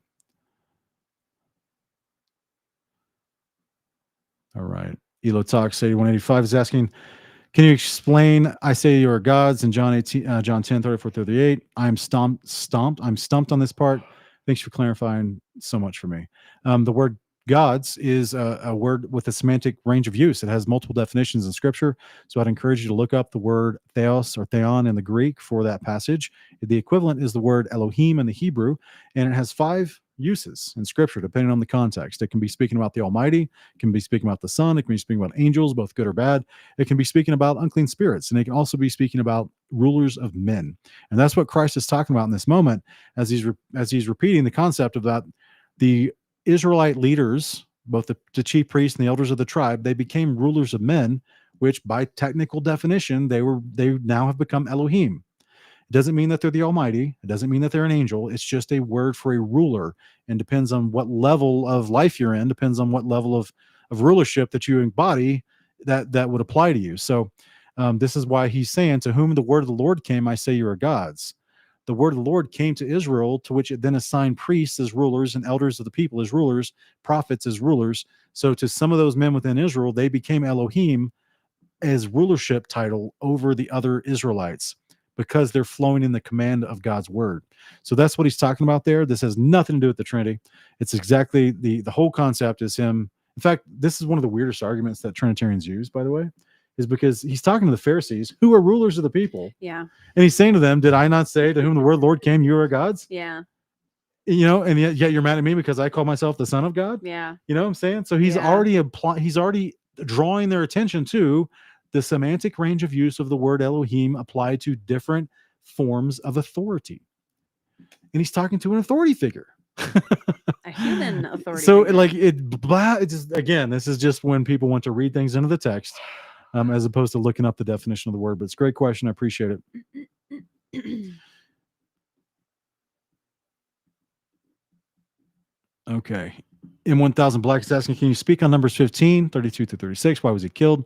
Could you explain? I don't mean to sidetrack, just been wondering on this for a while. This was the man who picks up sticks on the Sabbath. And so what's interesting about that passage, M1000, is that they don't just stone him immediately. They actually take a council to evaluate this man. What should we do with him? Right. So they're evaluating the sin that he's creating, which is he clearly is profaning the Sabbath. Mm-hmm. He's picking up sticks for his business on the Sabbath. He's not going out there just to pick up sticks. Yeah. Like this guy's not just saying, I just was bored today and I just want to go out and nice little walk in the woods today. Or wherever. I mean, they're in the wilderness, so I'm not sure where the sticks are, but apparently there's enough wood out there somewhere in the wilderness that they can pick up some sticks. But the point is, the whole concept of the Sabbath is if you're doing something pertaining to your vocation. That's what the Exodus, Leviticus, and Numbers, the instructions for the Sabbath was for. You should stop and rest and don't do your vocation. It's actually the Hebrew word used in Exodus 35, I think it's verse 4, when it talks about the Sabbath observance as well. And it says you should rest from your work. That work in the Hebrew is a word for vocation. So it's not. Here's where over time the Pharisees come in and add all these different definitions to the word work. It's not. It's just simply, is it your vocation? Are you making money out of it? So they had to determine, why is this guy picking up sticks? Oh, he was breaking the Sabbath. He's trying to make money. He's doing this for whatever business he wanted to do. I don't know what this, who knows? Most likely gathering wood to build burn. some sort of fire, to do Right. some sort of work. It wasn't just because a potter would have to have a fire. Yes. To do the clay and all that. So would a blacksmith or a baker. A baker. I mean, he could be a bread man. Who knows? Yeah. All kinds of jobs involve fire back then. So clearly they determined it was related to his vocation. He's doing it in outward rebellion. And so this is why he ended up getting the penalty for it.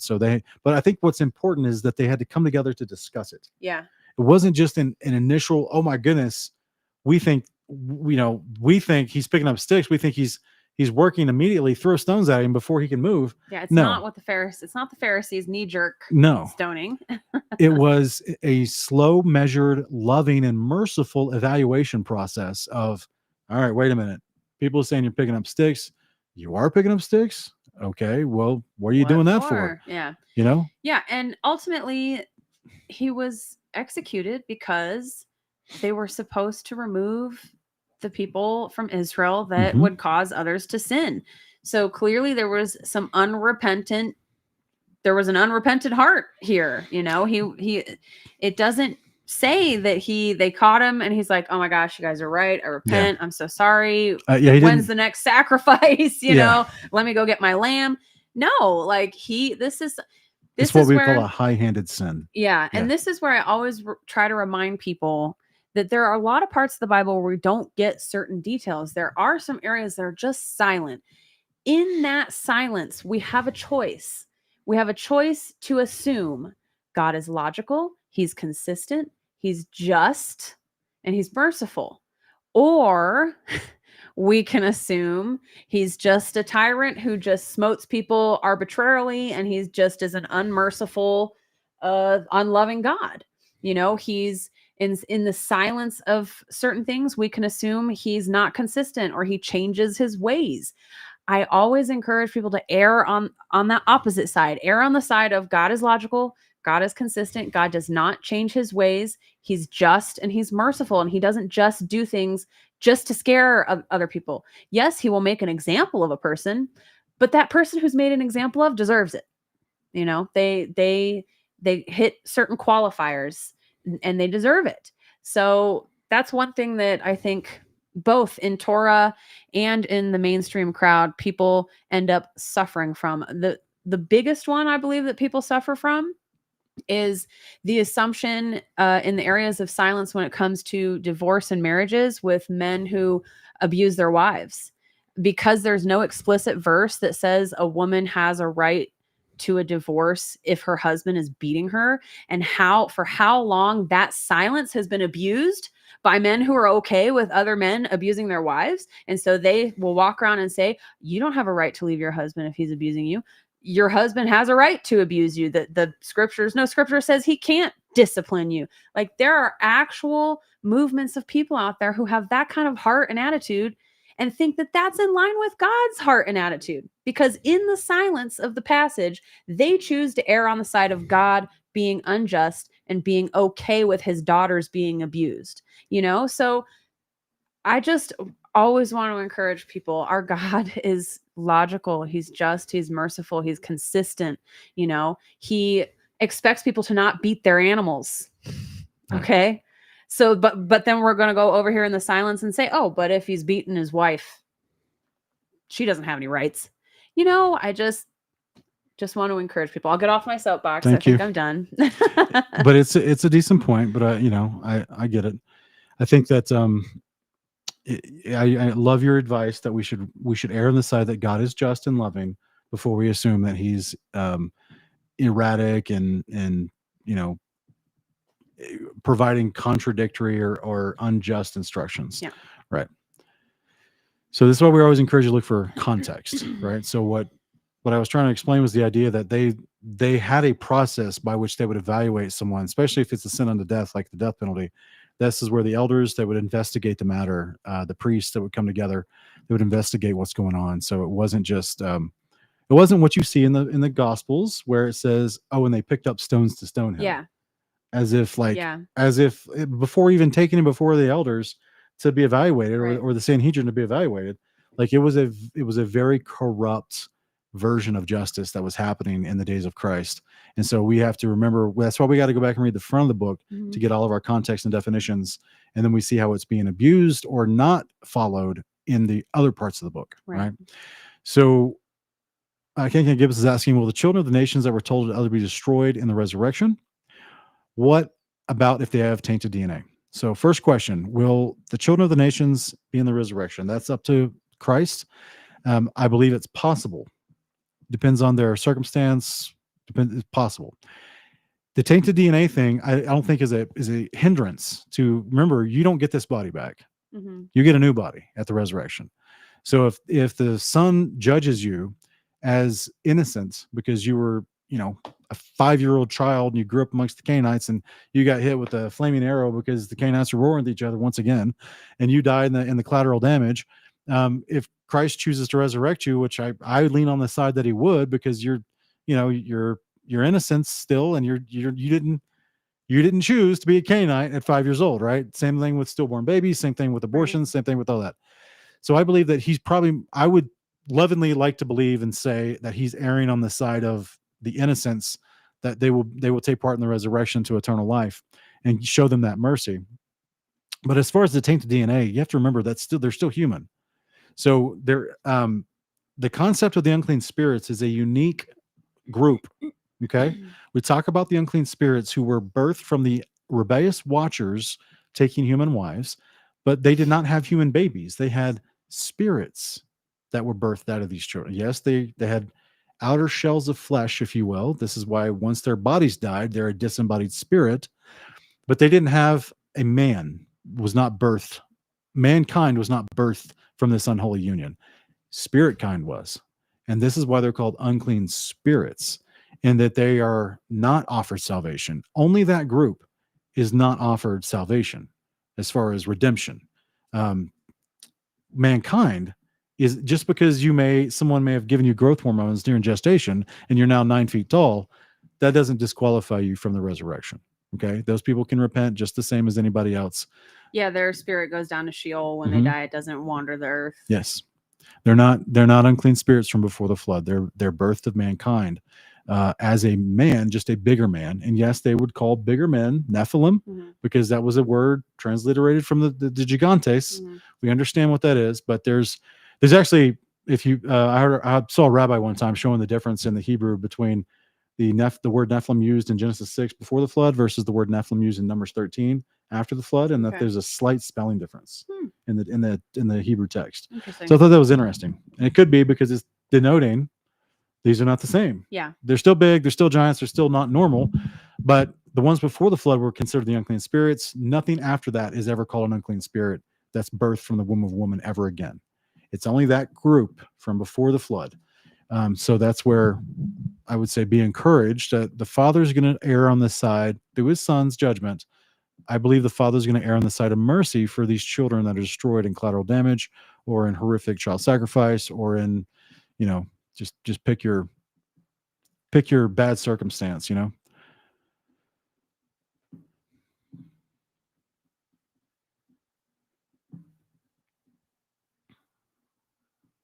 Okay, Michael's asking about the difference in the Septuagint between Amram and Jochebed.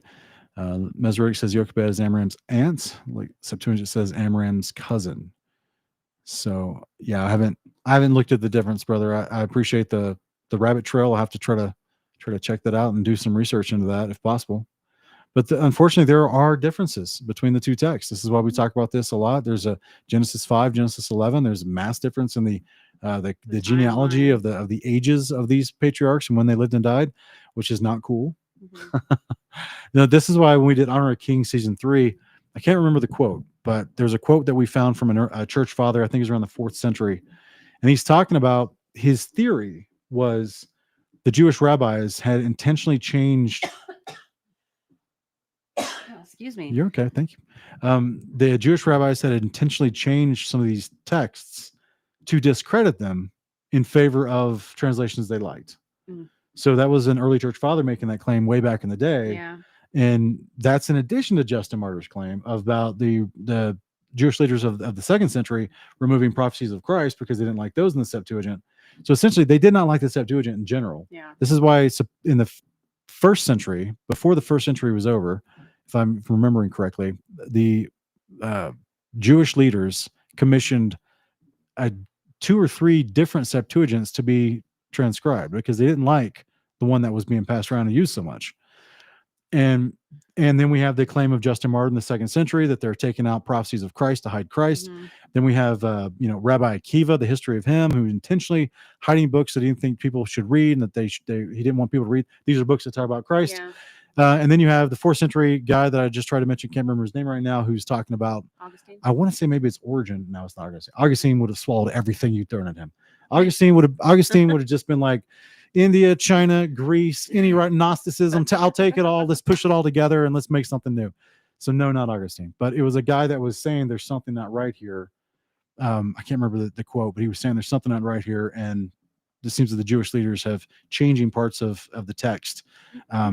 And they were aware of it, is what I'm getting at. Yeah. Right. They were Yeah. aware of this type of, big brother ministry of truth action that they're trying to change ancient writings.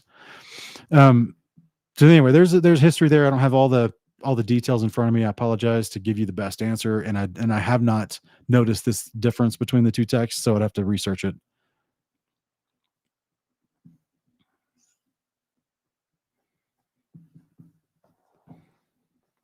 No, I don't have any on hand right now. But like I said, if you go to Dr. Dustin Smith, it's Biblical Unitarian Podcast on YouTube, and you just type in, on everyone's YouTube channel, if you go to their main page, you click on their icon for their YouTube channel, take you to their main page. There's a little search magnifying glass that you can click on, and you can search all the videos. He has like hundreds and hundreds of videos. So you can search and you can put in Genesis 19:24 in that search bar. More than likely this video that he goes over all that will pop up. So keep that in mind. I don't have all those verses memorized throughout the Old Testament that use that type of poetic language.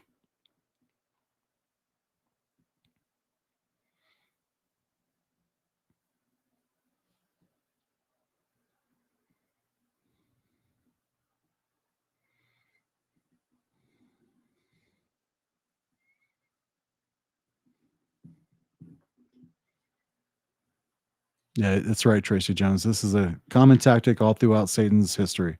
He's constantly trying to get us to not believe what's plainly written, to change the definitions of the words. It's the biggest way that he tricks believers into confusion.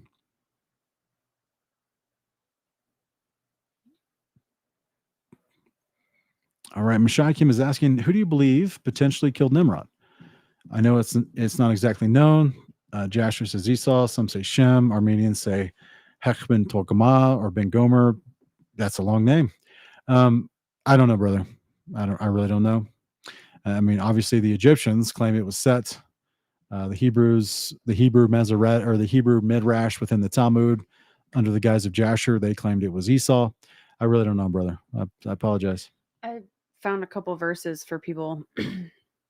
By the way, this form of writing, Yeah. this repetition has a word. It's called pleonasm or resumptive repetition. It's common in Hebrew narrative to emphasize who is acting. Genesis 4:23 and 24. Lamech said to his wives, Ada and Zillah, hear my voice, you wives of Lamech. Listen to what I say. Genesis 6:6. And Yahweh regretted that he had made man on the earth, and it grieved him to his heart. The subject Yahweh is repeated, even though Hebrew could have simply said he regretted. The repetition is stylistic emphasis. Jeremiah 23:23 through 24. Am I a God at hand, declares Yahweh, and not a God far away? Can a man hide himself in secret places so that I cannot see him, declares Yahweh? Do I not fill heaven and earth, declares Yahweh? So, yeah, I mean, if you Google it, it'll bring up a whole bunch of random verses for you. So there is a name for that actual writing style. It's called pleonasm or resumptive repetition. Okay. So Thanks for that, sweetie. no problem. Hey, thank you so much, Be Good, for the super chat. You're saying so glad you made it on the Nephilim Death Squad. They need some contextual course correction on a few core ideas, and I'm sure you're just the man for the job. Thanks for reaching out. God bless, brother. Oh yeah. Has your first episode come out with them? Yeah, they dropped it this morning. Awesome. Yay, Yeah. I'm excited. I was so upset when they ended at 30 minutes. I was like, oh no, I didn't realize. I guess We went for like join the Patreon. 2.5 hours, I believe. So That's we've done 2 filmings. Sorry, geez. I guess I'm starting to lose my voice.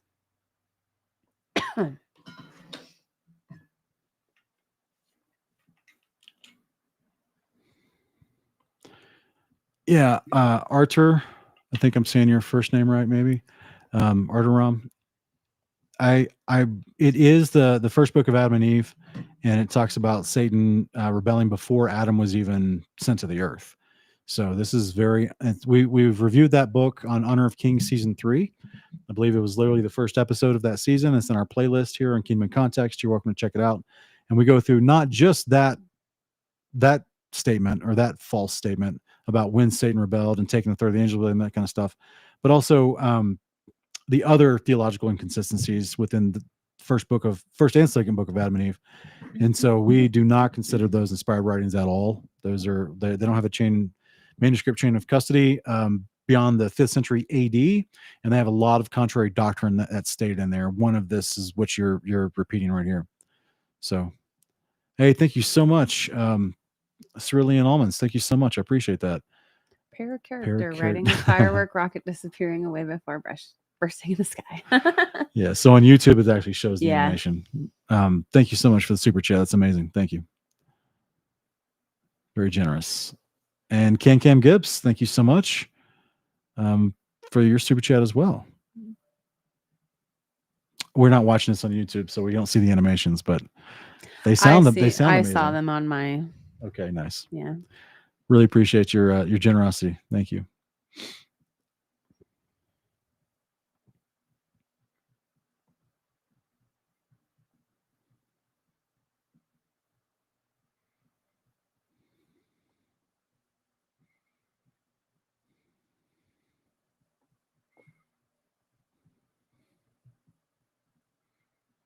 All right, Mishai Kim, you're asking about the Djed. How did it play a role in Nimrod becoming a Gebarim? The Djed represented the serpent wisdom. It is the pillar that was the representation of the wisdom of Ra, the law of Ra, the wisdom of Ra, the power of Ra also. So that's all it means, is that the Djed, which translates to serpent wisdom in ancient Egypt, it represented the wisdom and power of Ra, so that he could have the knowledge in order to perform this with Nimrod, so that he becomes a Gibor, as well as why we see him later in the future. I believe it changed him. What it says, it changed his mortal flesh. Like, this is the Egyptian writing. They claim that it changed his mortal flesh into immortal flesh. So that is a problem, right? This is why he's like the only of all the gods in the ancient world. He's the only one that's promised that that he's why he's considered the Phoenix. He's the only one that's promised to basically come back in a sense. Even though I believe that there's his counterpart comes with him, because his counterpart is his helper. It's the second beast of Revelation, Hermes or Anubis. But as far as him having a position of rulership to come back and destroy, because he tries to take over the nations, he's the only God that's promised to do that, which is why we see him in Revelation being prophesied as a Apollyon, the destroyer. So, and of course, Christ has to stop him. But yeah, that's why it's a very unique claim, right? Whereas, and it makes me wonder. It's like, man, I'm not God. Clearly, I'm not God, and I'm not saying that God's judgment is off. Clearly, but it's almost as if when Satan was told in Enoch, in the days of Enoch and Jared, that what his judgment would be, and it's different than some Yahweh and the other angels. They're locked away in Tartarus. He's going to be allowed to come out, and he's going to still be around, as prophesied in Enoch chapter 54, 55, 56. That even at the second coming of the Messiah, of the elect one, Azazel, Satan is still out, and he then gets locked away at that point. So that gives Satan this knowledge of, okay, so my companions, Semyaza and the rest of the boys, they're going to be locked away after 500 years, after they watch their sons kill each other. But with these other prophecies here from Enoch are saying that I'm going to still be out when the elect one comes to the earth and visits with judgment. So that would let Satan know he's got time, right? Yeah. And that what can he do between then and now that he doesn't feel like he's going to be really punished for? Because it never says until the moment that Christ returns, he's wrapped in chain, then he's locked in the hole of the earth. Until then, it's like, I guess he's thinking he doesn't have to worry that he's going to be locked away in that capacity. I think technically he works on the fact that he just suggests things or tempts humans, and then they make the choice. Yeah. So I'm sorry to Mishai Cam. I'm trying to bring it back to your question. I'm just trying to expound a little bit on possibly some other thoughts that might come up surrounding your question. But the idea that Ra would be the equivalent of Satan to the Egyptians, Ra being the one who's over the Djed being the concept, the ceremony to which they raised this pillar that represented the wisdom, the intelligence of Mother Babylon, of Ra's home, of Ra himself. And it was a glorification of the Ma'at, the ruling law of Egypt, was also represented here with this Djed. It is the Asherah pole that we see represented sitting beside the false king's chair in Canaan. It's the same concept.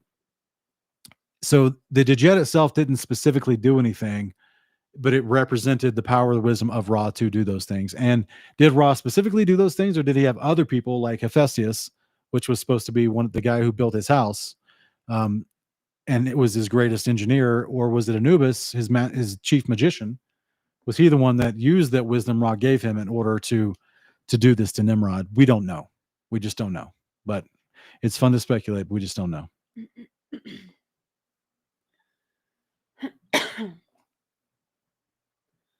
Resner got sick. Yeah, that's a good catch, sweetie. I saw that little look in his eyes. Like, oh my gosh, let's get to the garage door, buddy.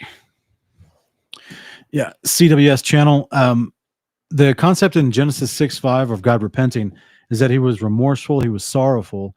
He didn't change his actions as far as like, I'm going to destroy humanity because they're every intent and thought of their heart is wickedness, and that they've corrupted themselves. He didn't just decide I'm going to repent as in I'm going to do different behavior. No, he maintained humanity through this. He was repentant that he made them because he was sorrowful for what he was witnessing.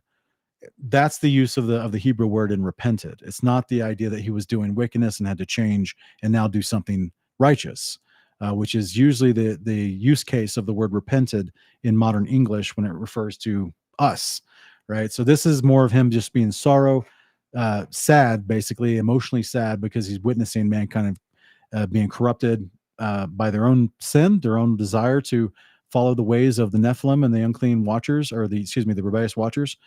And so that's why he decided to bring the flood, but yet he saved righteous mankind. Genesis 6, as it introduces Noah, 6 verse 8, someone that walked with God, who was faithful to God. He wasn't sorrowful about Noah. He was only sorrowful about the men who were wicked. So the same way he is with us today. Mhm. He's sorrowful. It grieves him. This is why we're not to to squash the Holy Spirit. It grieves the Father that when we're wicked and we're not doing what's right, but he's pleased with those who do what's right. So Yeah, think about how David was feeling when his sons were, fighting. You had the whole Absalom and Amnon beef, you know. So yeah, I mean, we only have one son, but I'm sure people with multiple children, grown children especially, there's probably a lot of pain involved if those children are not on good terms, you know.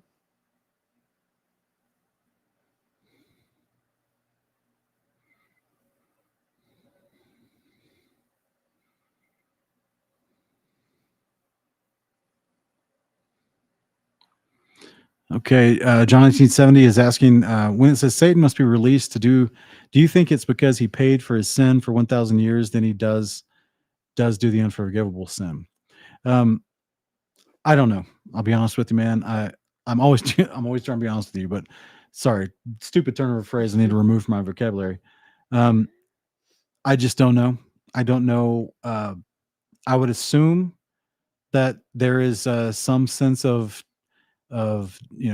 timing for his like the 1,000 years he's locked away is equivalent to whatever sin or the compilation of sins that he has amassed at that point, because as we talked about earlier today, the sin of the Amorites was not yet full, and it took 400 years for their sin of the Amorites to become full, to then judgment came up and then be removed from the land and destroyed from their positions of power.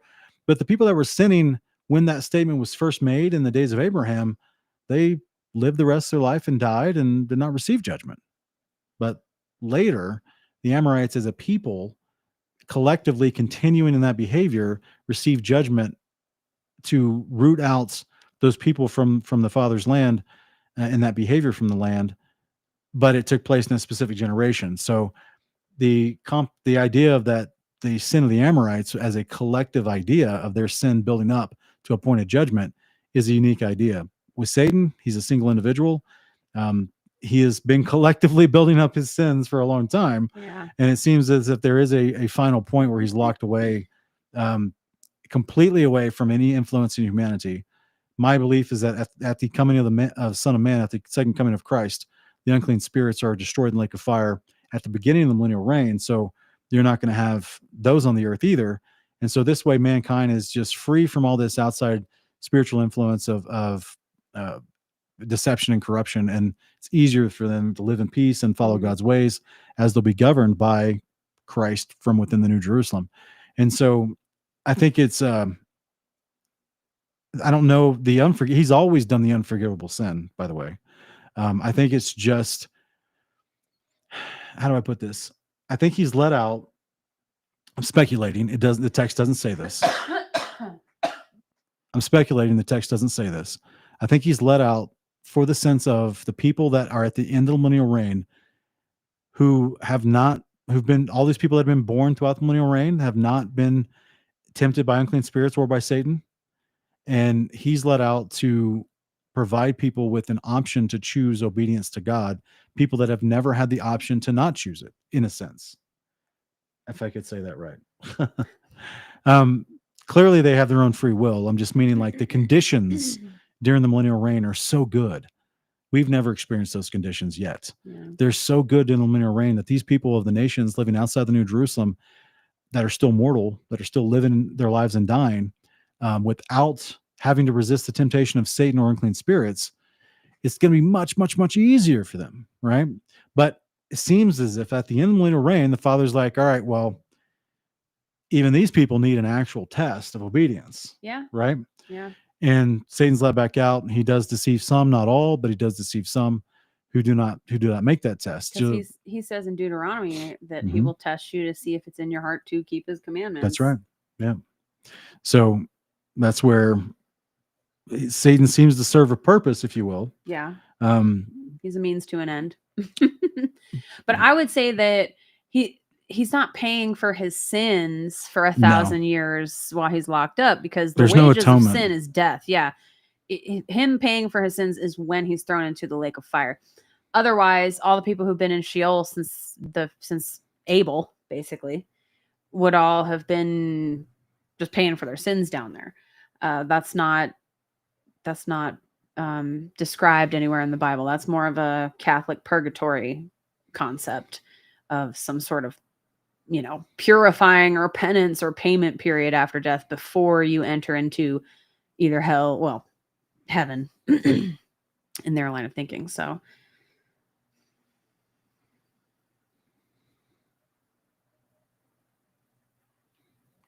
Thank you so much, Juan. I really appreciate gifting those memberships to everybody. thanks, brother. As a reminder to everyone, if you did receive a membership, we do not have control over that.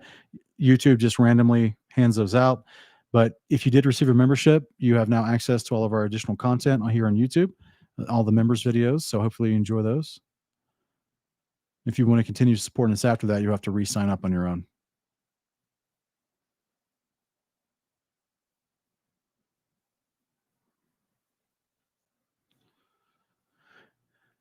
Okay, I do not see any additional questions there. Except for Mashaikim. Here you go, brother. Do you think that Asherah, Esther's wife of Nimrod, may have underwent a transformation as well? We don't know all the details. Just fascinating to hear what you think. Thank you. I don't think. No. Depends on what you're talking about. Like, yes. I'm not What's up, sure if I'm not sure where they're getting the I'm addressing it. Asherah. I think, is that coming from the Semiramis and I'm- Nimrod theory? That's not. I'm going to address it. So many times in ancient Egypt, and which translates into the Canaanite religions, they had consorts. So Isis was the consort of Nimrod, considered the wife of Nimrod, and then also the wife of. I thought Isis was the wife of Osiris. I meant this. That's Nimrod. Okay. That's Nimrod. So, and then when reborn as the son, I can't remember his name right now. Tammuz, but again, No, I'm not there yet, baby. Okay. I'm not there yet. Just 1 second, please. So Osiris, according to the Egyptian legend, Osiris was killed, dismembered, re-put together back by the power of the magic of Isis, and then rebirthed as the child, whom then she married again, because she thought it was just a reincarnated Osiris. So this is the concept of the Egyptians, how they viewed Nimrod. Translated over into the Canaanites concept, then you have Baal with the consort of Tammuz, and then their child underwent the same type of concept of Tammuz and the child, and that whole weird ancestral mythology kind of concept. Was Tammuz a real person? Was Tammuz truly Ashtoreth? Was Ashtoreth a real person? Ashtoreth is Artemis to the Greeks, is Isis or Hathor or Inanna to the Assyrians. Like, was Tammuz, Inanna, Isis, was this a real person? We don't know. Was it a part of their legends to where they would create a female personification of these things to say this is the female consort of Baal, but it's not really a person. It was just another version of the mythos in order to create a family structure storyline in which they personified the home of Ra, Mother Babylon, as Isis, as Hathor, as Tammuz, to put her into the storyline to make you remember and be aware of this is represented by a female personification, considered the consort of Baal or the consort of Osiris. I don't know if she's really a person that underwent any kind of transformation. I tend to believe that it's more of a personification of Mother Babylon, spoken of in female terms for the adulation and worship as the consort of Baal. Does that help out with what I'm talking about? Does that help you better understand where I'm going with the answer here? No, because Tammuz it is a male character from a. Tammuz is like, there's this story told in Christianity about Nimrod and his sister wife Semiramis and their son Tammuz. I'm sorry, I meant to say Semiramis during this thing, and I'm saying Tammuz. I have learned in my testing of basically this information that comes from Alexander Hislop. And the Semiramis, Nimrod, Tammuz trinity is not a thing anywhere in actual history. Semiramis is some queen from some whole separate time period than when the Tammuz rituals were going. As there's like whole articles that I read into it. That's why I'm kind of like, oh, might as well just maybe not get into this particular question, because there's so much more detail in it that I was reading all that stuff like last winter. But Semiramis was not ever a queen at the time of Nimrod. And Of course there not. was This is no not- son no- born from them No named one, Tammuz. no, I wouldn't say that either. I wasn't trying to say that either. I'm saying that these I didn't say gods. you were saying that. Okay. I'm talking about a narrative that is taught within Christianity of a false trinity Right. that is Nimrod and his sister wife Semiramis Right. and their son Tammuz. I learned that from Chuck Missler. But it turns out that story that comes from Hislop. It's not an actual. There's no trinity of Nimrod and Semiramis and Tammuz found in history. Right. So I would agree with you. I don't know if you would take it in the area I'm taking it, that there's just no historical backing to any of this. But I would agree with you that just based on what I learned from your 42 series, Mhm. that Ashara is it's like Isis. It's a as you said, personification of Mother Babylon, the eye up in the sky. So Thank you for clarifying.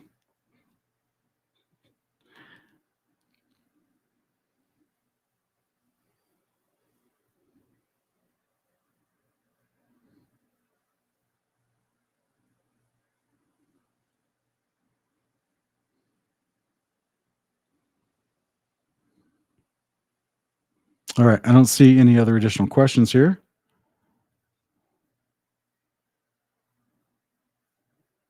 Okay. Our Orthodox brother's back.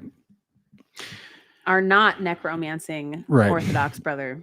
Our Orthodox brother who can't seem to change his handle to give a proper Come on, brother. representation. I figured out how to change my handle. Now, it did take me like 10 years before I realized I could do that, but you can change your handle. Yeah, change your handle, represent your faith better. Here we go. The question is, Sean, if you believe in the book of Enoch, yet deny the intercession of the saints, how do you interpret Enoch 9:3, where Enoch sees the saints in heaven fervently praying for those on earth? Do not believe. I don't know what book of Enoch you're reading. Let me go pull this up for people. Oh, he's Catholic, babe. He's clarifying for us. Yeah, Sorry, brother. Potato, tomato to us, really. Well, he Potato, holds. potato. Yeah, you're Catholic, but you hold the Orthodox teachings. But okay, so let's look at this. Just give me 1 second.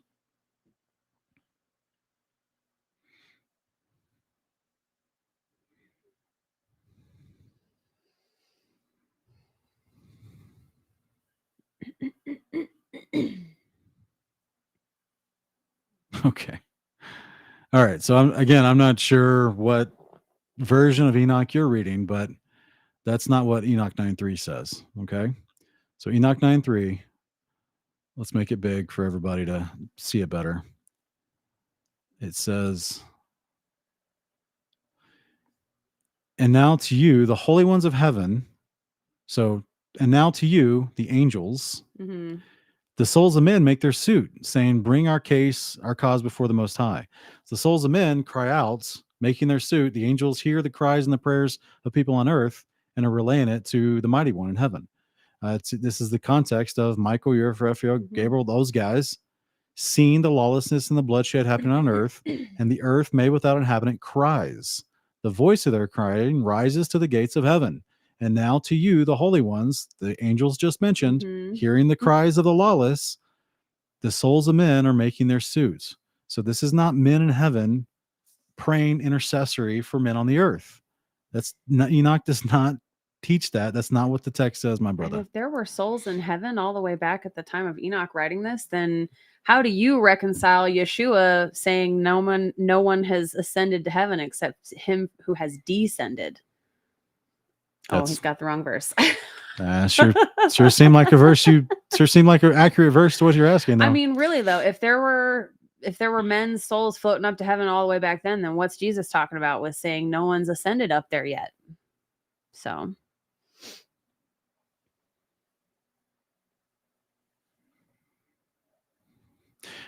M1000, if you can clarify your question better. I don't know Somner. I don't know what Somner is.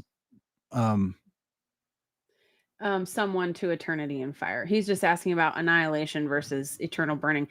If you're on Facebook, message me and I can send you a link, because I did a huge study post on annihilationism, quote unquote, versus the Catholic doctrine of eternal burning in fire.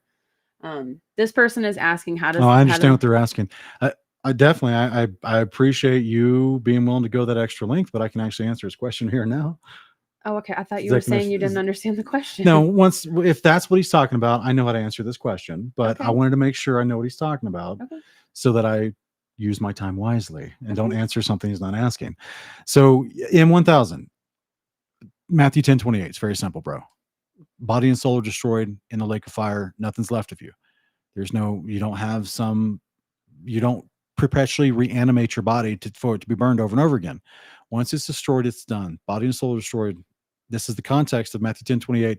Do not fear man who can only destroy the body and not the soul, but fear God who can destroy both the body and soul in Gehenna, the lake of fire. Many translations will translate it as hell, which is a very poor, loose English translation, but technically it's the word Gehenna in the Greek. This is like the easiest way you can just explain. This is not the lake of fire will last forever, but things thrown in the lake of fire are destroyed. They're completely body and soul destroyed. There's nothing left of them. There's no promise to bring them back to life and kill them over again. Once they're destroyed, they're destroyed. So that's the easiest way to try to explain that. But sometimes it just takes time, because the people they're holding to a traditional view, and it's going to take time for them to really, settle in with the new idea and see the verses that support it. On the actual Facebook, I was going to get to this. On the Facebook post itself, it's a huge scriptural breakdown. And also in the comments, I included all of the verses that are used by the Catholic and Orthodox Church to justify eternal conscious torment, ECT, in hell. And then I think I might even have some people who asked further questions, and I was able to clarify even deeper for them. So there's like a whole conversation going on in the comments. They can just give you further lists of scriptures to have to study and then have to pull out, when these conversations come up. So if you're on Facebook, just send me a message. I'll send you a link to that. Otherwise, I'm going to eventually have it on my Substack. I don't know about all the conversation in the comments, but I will have that study on my Substack at some point. So go subscribe.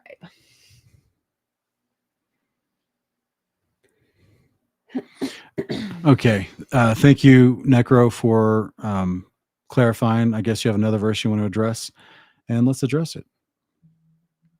39, you want verse 4, but we should always look for context, okay? Verse 1, it came to pass in those days that the elect and holy children will descend from the high heaven, and their seed will become one with the children of men. This is the New Jerusalem that's already received the saints within her from the first resurrection, now descending out of the sky to land between the Euphrates and the Nile, the promised land to Abraham, the place of inheritance to which all nations will come bring their glory into it. Revelation 21, verse 27. And in those days, Enoch received books of zeal and wrath, the books of disquiet and expulsion, and mercy shall not be accorded to them, saying the Lord of spirits. And in those days, a whirlwind carried me off from the earth and set me down at the end of the heavens. And there I saw another vision. Okay. So this are multiple visions being mentioned here. They're all disjointed. Mm-hmm. I saw another vision, the dwelling places of the holy and the resting places of the righteous. What is the New Jerusalem referred to? The 1,000-year rest? Right. Also in chapter 10 of First Enoch. Okay. The resting places of the righteous. These are those who have inherited the land of promise, which is the land of rest. There is a city waiting for us with rooms and homes for us. Here, my eyes saw their dwellings with his righteous angels and their resting place with these set apart, the holy. So the righteous, the resurrected saints in the future get to dwell with the angels in the land of promise, in the New Jerusalem that descends down out of heaven. And the righteous petitioned and interceded and prayed for the children of men, and righteousness flowed before them as water, because mercy like dew upon the earth.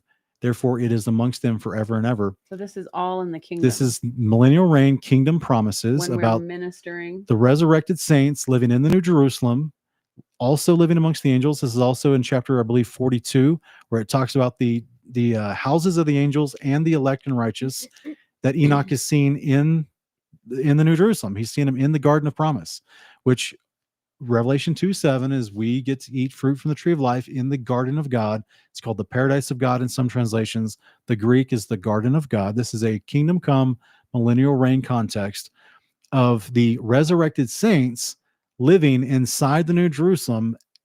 Remember, what we're promised at the resurrection is we get to rule and reign with Christ for 1,000 years. We're in the Melchizedek order of priesthood underneath Christ's authority. What do priests do? They petition and they intercede for the people. Future. No one's in heaven right now, bro. No mankind is in heaven right now. They're all in Sheol waiting resurrection. Only Christ has been raised and glorified as a forerunner, as a first fruits, and he is at the Father's right hand in heaven's temple. No one else has been resurrected and glorified yet beyond him. And once we are, though, then we become a priesthood that does petition and intercede for the prayers of the children of men. These are the mortals who did not make the first resurrection, living outside the New Jerusalem and repopulating the earth throughout the millennial reign. They're going to get to interact with the New Jerusalem and the glorified priesthood inside the New Jerusalem. That will be us. Abba willing, that will be both of us, right? So this is the beautiful. Again, in that place, mine eyes saw the eyes of the elect one and of the righteous and of the faith. So in that place, he saw the elect one. That's going to be the reference of Christ, and of the righteousness and of faith, and the righteous shall rebel in his days, and the righteous and elect shall be without number before him forever and ever. That's not happening right now. The righteous and the elect are not in heaven before Christ forever and ever. So again, we're not promised to inherit heaven. We are promised the meek will inherit the earth. The kingdom of heaven, our actual eternal inheritance of house, our domicile, will come down out of heaven and sit on the earth. And we inherit that land inside there, living on the earth forever. This is the promise of the Father coming to tabernacle with mankind on the earth. So this is where we'd strongly disagree with Catholic reinterpretation of what the kingdom of God is. I would highly encourage you to, for one of these days when it's not the Sabbath, hop onto Amazon and purchase Sean's contextual study guide of Enoch, because it would be very helpful for you in your interpretations of it. I tell you what, Necro, if you email me at kingdomofcontext@gmail.com, I'll send you for free the PDF There we go. of First Enoch. This right here, this book, this study guide with all these notes and commentaries that you saw on screen, I'll send that to you in email for free if you email me. Okay. All right. Save you $40 or whatever. What do you want to do? Because he's up. Do we want to end now, or do you want me to bring him up here? We're shut it down. We're at 2.5 hours. All right. Guys, thank you so much for all your questions. I really appreciate you guys. Thanks so much for all your questions. Thank you for being here. Thank you, sweetie, for joining me for this. It's always a pleasure to have you here talking about God's word next to me. Thank you, babe. It's truly tough to find on this earth, to find a wife that wants to sit and be a word nerd with you. Oh, So, yeah. thank And you. not just once a week, but all week long. Yeah. And for anyone who's here late, I did start a Substack to start compiling my writings on there. So I'll be having like scripture studies. I've got deep dive articles I do on dark figures like Alfred Kinsey and stuff like that. Stuff on the occult origins of feminism. Just encouraging, uplifting stories from my own healing journey as God is taking me through healing my inner child, my inner being, and, ways to pray through that and stuff that have been really edifying for people on Facebook. So if you want to check out my Substack, the link is in the description below. And apparently it's like a great alternative to Facebook just in terms of censorship. And there's a lot of Christians on the platform. It's very much creator oriented, which is pretty cool. So also for the other writers out there, you might want to check out Substack. It is also a paid subscription platform if you want it to be. So people can actually pay to support your work, which is really cool as well. So check it out. I think I'm on there as well now. Yes, KIC is on there. I'll be dropping some of the incredibly fire memes, and no, I actually will be making my own posts from time to time too. So, thank you guys.